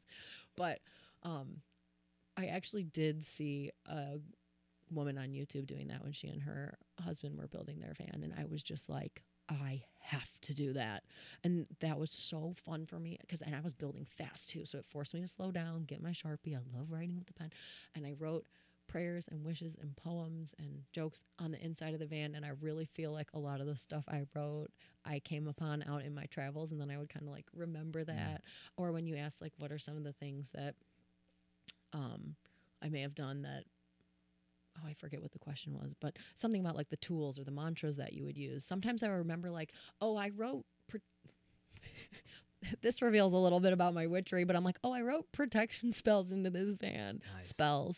But like I wrote prayers is probably a more acceptable word. I don't like to get to like, I don't like the buzzwords because it makes it unapproachable for people, because this stuff is real if it resonates with you. So it's like I wrote those prayers in here, and then I would remember them, and I like the visual of prayers protecting my van. Yeah. And I think I'm allowed to have that. So that was one more thing I wanted to add. But crazy timing, the van's being sold tomorrow. I'm so happy on the topic of infusing the van with stuff that this is the last conversation that's happening in it. So thank you so much. I love it. When I moved to Colorado, the first thing I did before I set anything up was I walked around the room and I just said, it was like, this is good energy. This is like literally with my hands. You good smudge, energy. essentially. Yeah, without no smoke. With no just smoke, but just you my smudge. energy. Yeah, I that's like to the do that. concept. Because these spaces, like these walls had a year of your life in it. And now it's going to have somebody else in it. I'm really happy this conversation's in here.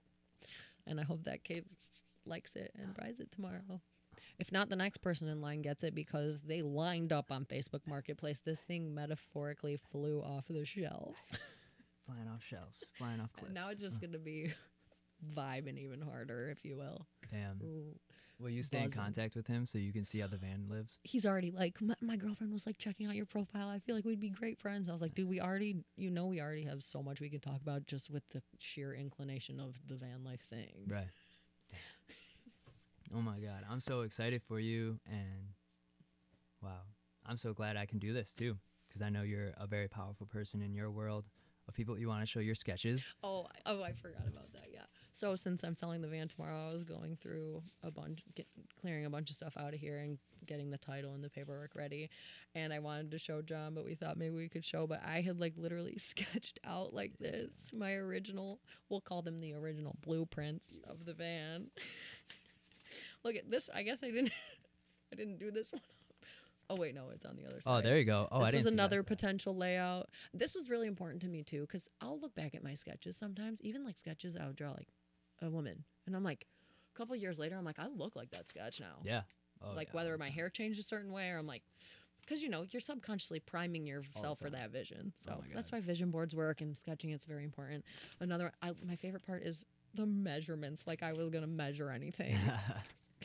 137-inch length. So funny. And then I do love this one because I was super proud of this. But this is my wisdom teeth Hey. on my electric diagram, because I followed I'm going to give you the links to the site that I built this diagram with. But I had so much to learn with my batteries, and then the inverter that I needed to carry the proper load, how much solar I would need to actually keep those batteries at a safe float charge, the type of and gauge of wire I would need, how to do my lights, like whether I was going to connect stuff to my alternator or not, how I was going to eventually integrate solar, because I didn't do it at first. I had to learn so much. I'm like, amps, watts, help. But I'm so proud of this, and my system worked. And on top of my DC car electrical system and AC system too, I have coded, is a note that says wisdom teeth 10/15 July 28th in Frankfurt. Whoa. That's so funny. Wow. That was my last order of business before I went out in the van. I was like, I got to get this taken care of. These wisdom teeth gotta go to the dentist. Dr. Athos. Wow. Wow. Thank you for listening. If Thank you you for made it inviting all me. the way this far, that's Gold amazing. star. This has been definitely one of my favorite conversations. So different, so unique, and you're a very powerful human being. Like I said, very mindful. I learned a lot about you here. So are you. Thank you for giving me this container and continuing your project. This is your container. So that, okay, we combine them. But I feel honored to be a part of your sphere as well. And our friendship is super special to me because you're such a charge. Yeah, definitely. We get that. We're like, It's like, where the fuck did my thought go? And then I'm like, I got my thoughts. Yeah, I don't even know what to say. I haven't done this in so long. I'm on YouTube. I'm on Facebook. No, I'm not on Facebook. I'm on Instagram. That's it. YouTube and Instagram. Oh, wait, no, sorry. Spotify, Apple, any other type of streaming podcast things. Just Google his ass. Yeah, Impulsive, 3 I's, 3 E's. I'm the only one in the world, so I got the SEO game down on lock. That's right. That's it. That's That's a wrap. it. Damn, that's a van. Wow. Thank you for listening. Thank you for listening and having me. Ciao.